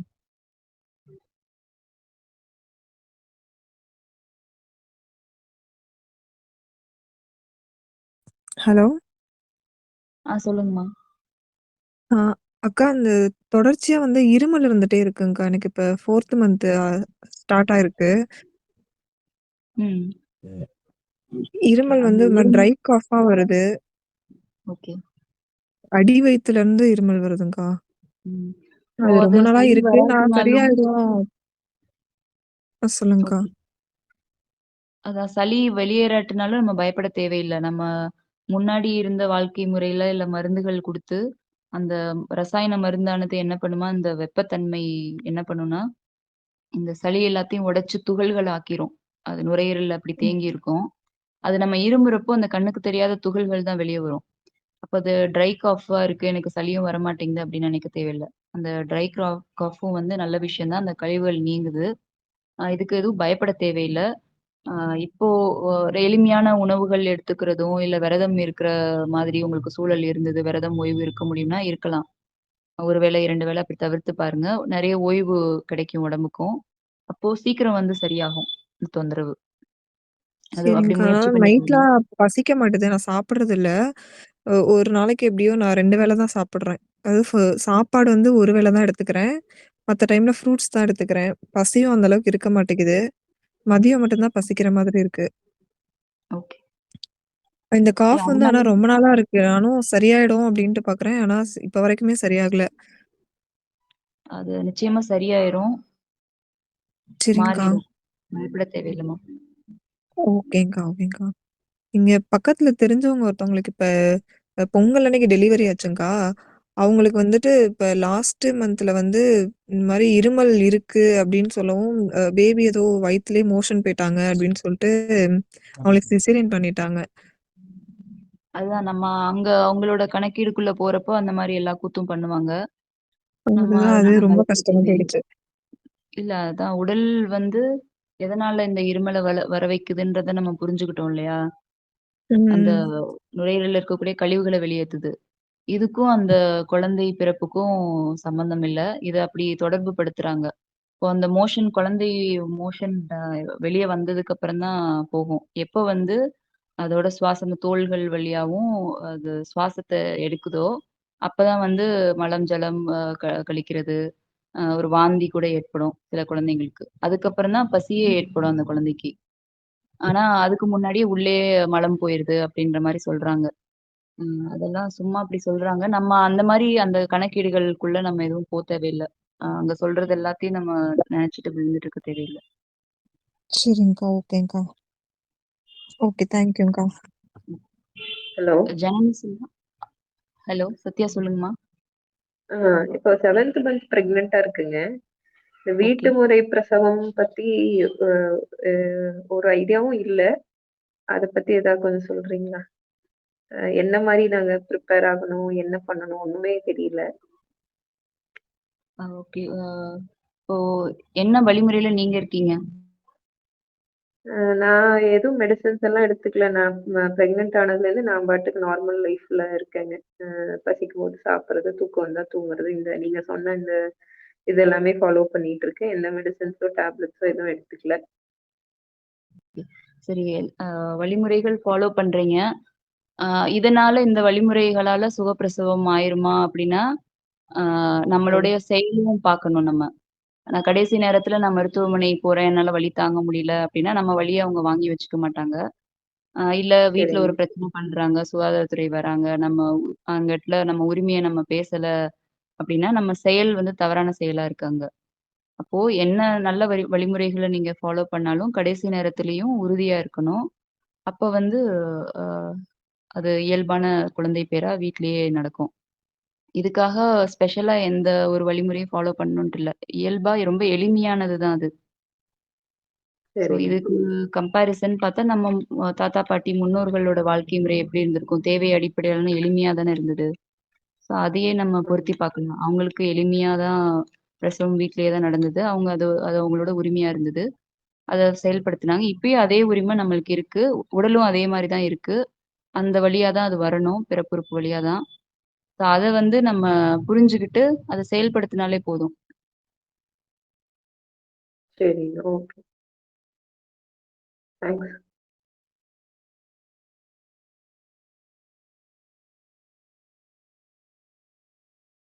ஓகே. யாராவது சந்தேகம் இருக்கா? கடைசி ஒரு கேள்வி. ஹலோ. ஜனனி பேசுறேன். மேம். சொல்லுங்கம்மா. மேம், இது ஒரு ஜெனரல் கொஸ்டின் தான். நீங்க ரொம்ப நன்றி ஃபர்ஸ்ட் ஆஃப் ஆல் வந்து இந்த தெளிவு பண்றதுக்கு. உணவும் உணவு வந்து பசிக்கும்போது சாப்பிடணும், தாகம் எடுக்கும்போது தண்ணி குடிக்கணும், தூக்கம் வந்தா தூங்கணுன்றது எவ்வளவு முக்கியம். அந்த அடிப்படையில தான் நாங்க வந்து கோட்டு விட்டுறோன்றது வந்து ரொம்ப இப்போ கொஞ்ச நாளா புரிஞ்சுச்சு நல்லாவே.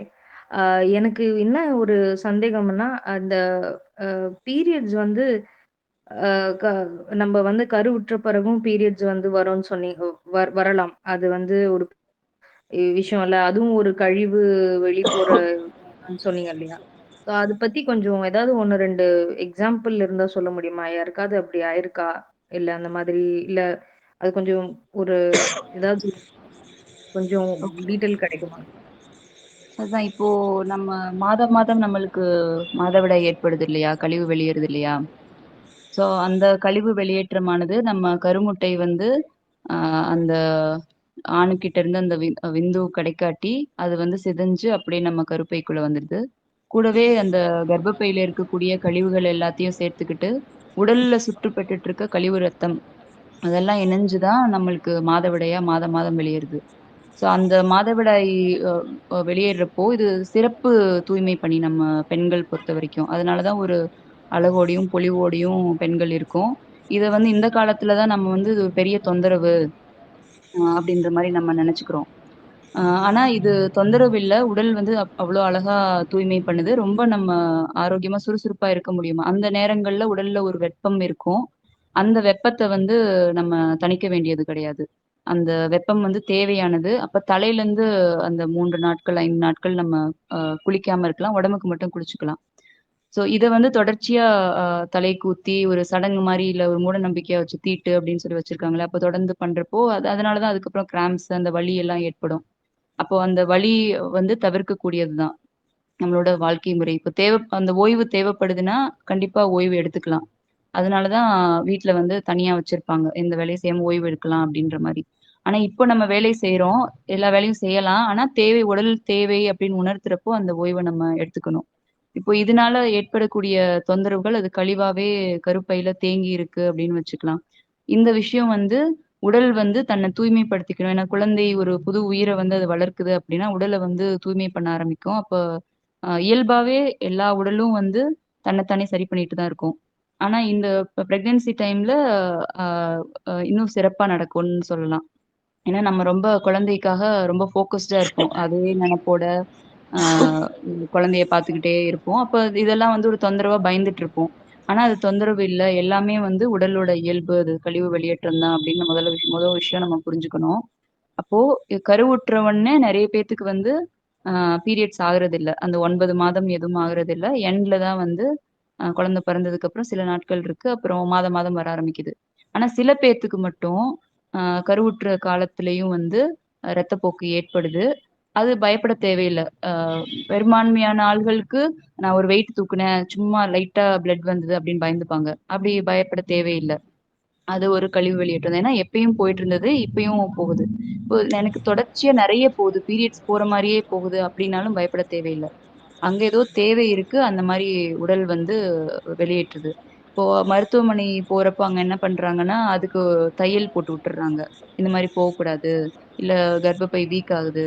அப்போ இது வந்து உடலுக்கு எதிரான ஒரு வேலை. இந்த மாரி நம்ம தடை பண்ணி அப்படிலாம் நிறுத்தி வைக்க முடியாது. அது போணுன்றது அது போனா தான் அது சரியானது. இப்போ இந்த மாரி போகுது, இத வந்து நிறுத்துறதுக்காக மருந்துகள் அப்படின்னும் தருவாங்க. அதையும் நம்ம எடுத்துக்கணுன்ட்டு இல்ல. இது இயல்பா அந்த நெறைய பெண்களோட அனுபவம் என்னன்னா, இதெல்லாம் போய் முடிச்சதுக்கு அப்புறம் சில பேருக்கு நீரா கூட வெளியேறும். வெள்ளை திரவமா, பிசுபிசுப்போட இல்ல நீரா, ரத்தப்போக்கா இந்த மாரி வெளியேறப்போ, அதெல்லாம் முடிஞ்சதுக்கு அப்புறம் சில நாட்களுக்கு அப்புறம் அவங்க சொல்லுவாங்க, "எனக்கு ரொம்ப ஃப்ரெஷ்ஷா இருக்கு இப்போ. முன்னாடி இருந்த மாரி இல்ல." ரொம்ப ஃப்ரீயா ஃபீல் பண்றேன் அப்படின்னு சொல்லுவாங்க. ஸோ அப்படி இத ஒரு தொந்தரவா நம்ம நினைக்க வேண்டியதில்ல.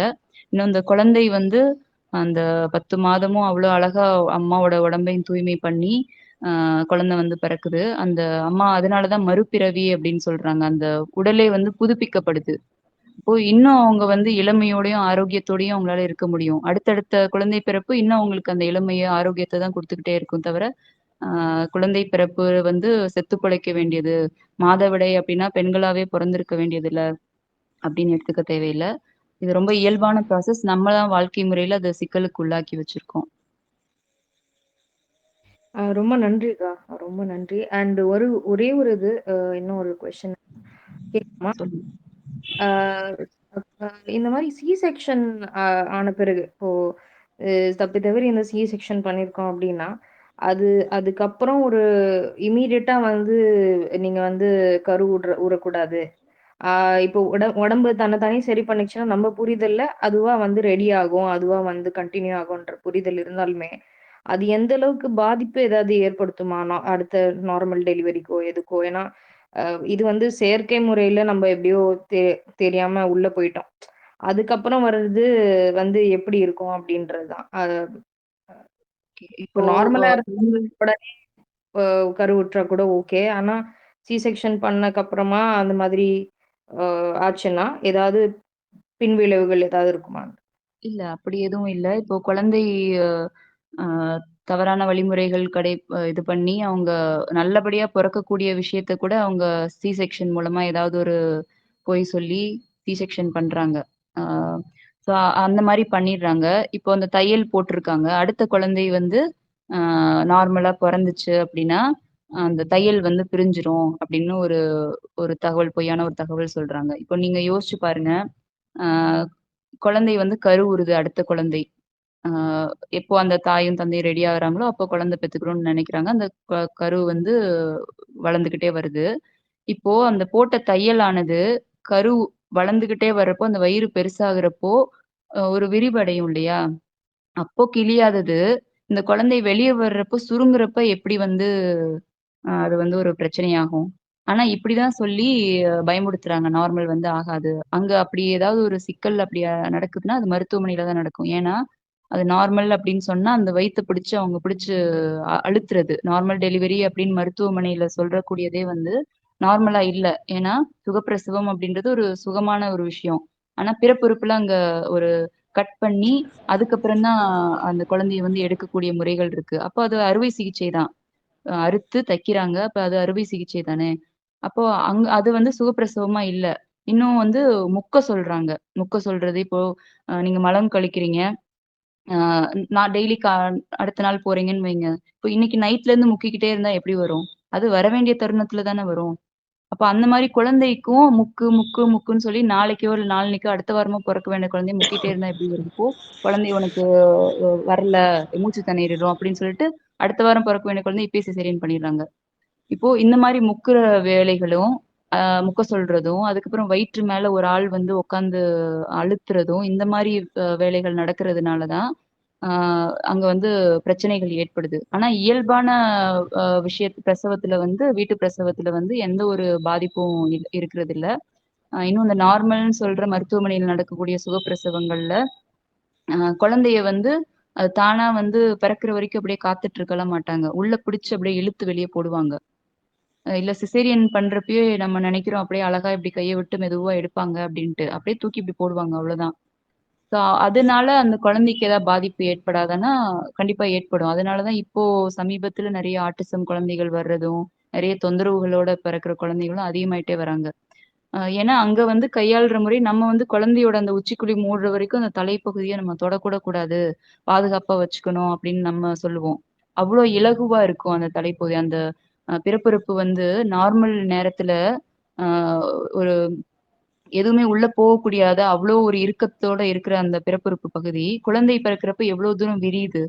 அப்ப அந்த சுருங்கி விரியும் தன்மைய நம்ம அந்த இடத்திலேயே புரிஞ்சுக்கலாம். அவ்ளோ அழகா அது விரிஞ்சு குடுத்து குழந்தை பிறக்குது. குழந்தையோட தலையும் ஊசியா இருக்கும் பொறக்கிறப்போ. அப்ப கொஞ்சம் கொஞ்சமா அத உருட்ட வேண்டியது எதுவுமே தேவையில்ல. தானாவே அந்த குழந்தையானது அந்த குழந்தை தலையானது அந்த எலும்புகள்லாம் வந்து பலப்பட்டு, தானாவே அது வந்து ஒரு ரவுண்ட் ஷேப்புக்கு வரும்.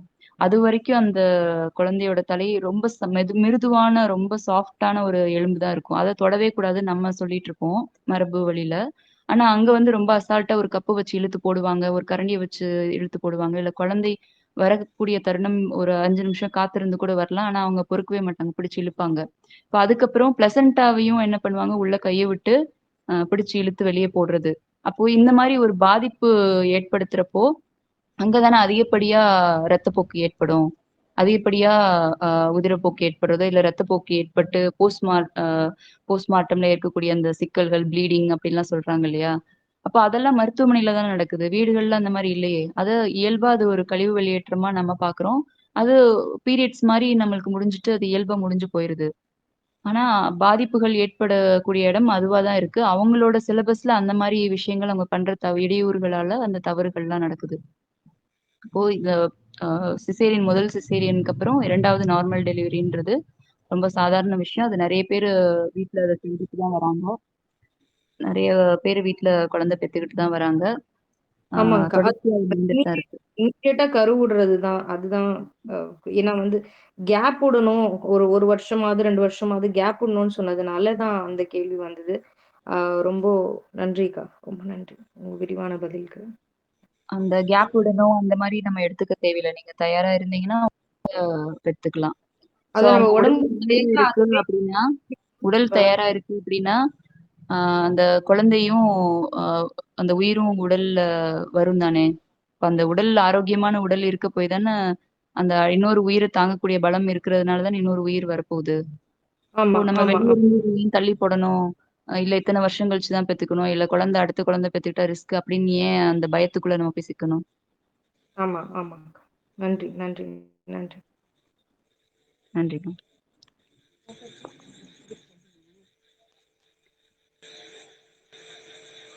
ஓகே, அனைவருக்கும் நன்றி. எல்லாரும் பொறுமையா இவ்வளோ நேரம் கேட்டுட்டு இருந்தீங்க.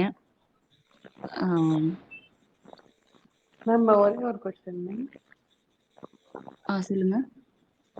மேம் டெலிவரி ஆகி 6 months ஆயிடுச்சு மேம். பீரியட்ஸ் எதுவும் ஆகல. இது நார்மல் இல்லை. பீரியட்ஸ் இன்னும் வரலையா?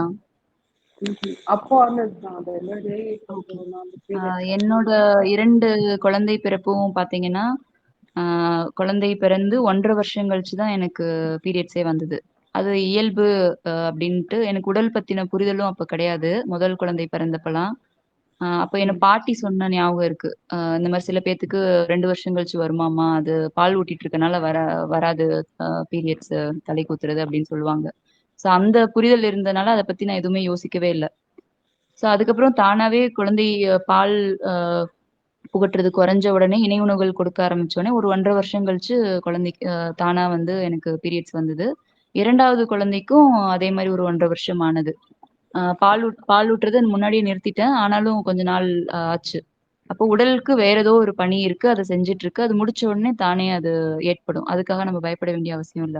உடல் தான் இங்க எல்லாமே. உடல் தான் அனைத்தும். அது வந்து ஒருபோதும் தவறு செய்யாது. ஸோ அப்போ நம்ம அ இதுக்கெல்லாம் பயப்பட தேவையில்ல. தானா அது நடக்கும் ஒரு நாள். ம். ஹலோ சொல்லுங்க. அக்கா, நான் இப்ப எனக்கு உடம்பு சரியில்லைன்னு இன்ஜெக்ஷன் போட்டேன்க்கா, காய்ச்சலுக்கு. சரிங்கம்மா.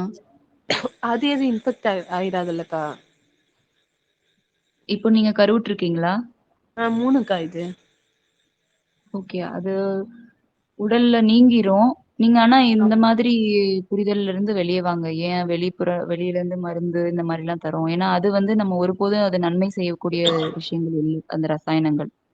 ஆ ஸோ அதுலருந்து வெளிய வாங்க. அது ஒண்ணும் பண்ணாது குழந்தைய. ஆ ஆனா டேப்லெட் ஒண்ணும் எடுத்துக்கலக்கா. இன்ஜெக்ஷன் மட்டும் தான் போட்டோம். வீட்ல டேப்லெட் போட வேணாம்னு சொன்னாங்க. அதனால போடல. ஓகே. நீங்க இன்ஜெக்ஷன் நம்ம மட்டும் வாய் ஒரே வழியா ஒரு குடுக்குற பொருளே வந்து அதுக்கான பாதை. அதுவே வந்து நம்ம பார்த்து சாப்பிடுங்க அப்படி சொல்றோம். இப்போ ஆ உடல்ல டைரக்ட்டா ரத்த நாளத்துல ஏத்தக்கூடியது நம்ம உடல்ல எவ்வளோ பெரிய எவ்வளோ கல்லீரலுக்கு எவ்வளோ வேலை இருக்கும். ம் அப்போ அதனால நம்ம இதெல்லாம் தவிர்த்துக்கிறது நல்லது. நம்ம உடலுக்கு ஏன் அந்த மாரி ஒரு சுமைய தரணும்? ம் சரிக்கா. ஸோ அந்த மாரி மருந்துகள நம்ம தவிர்க்கிறது நல்லது.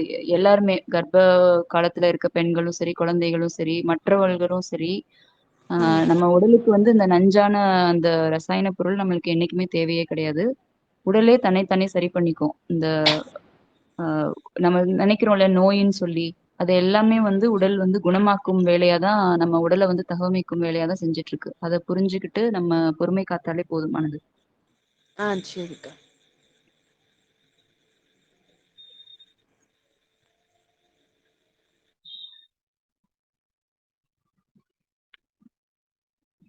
ஓகே, நேரம் 1 1/4 மணி நேரம் கிட்ட ஆயிருச்சு. இன்னும் கேள்விகள் இருந்தா நம்ம குழுவுல இத பத்தி பேசலாம். WhatsApp மற்றும் Telegram இந்த குழுவிலயும் நீங்க கேட்கலாம். குழுவுல பயணிங்க. சந்தேகங்கள் இருந்தா சகோதரிகள் கிட்டயும், இல்ல குழுவுல பயணிக்கிற அட்மின்ஸ் கிட்டயும் நீங்க கால் பண்ணி கேட்டு தெரிஞ்சுக்கலாம். அ இவ்ளோ நேரம் பொறுமையா கேட்டுட்டு இருந்த அனைவருக்கும் மிகவும் நன்றி. இதோட கலந்துரையாடல் முடிச்சுக்கலாம். நன்றி.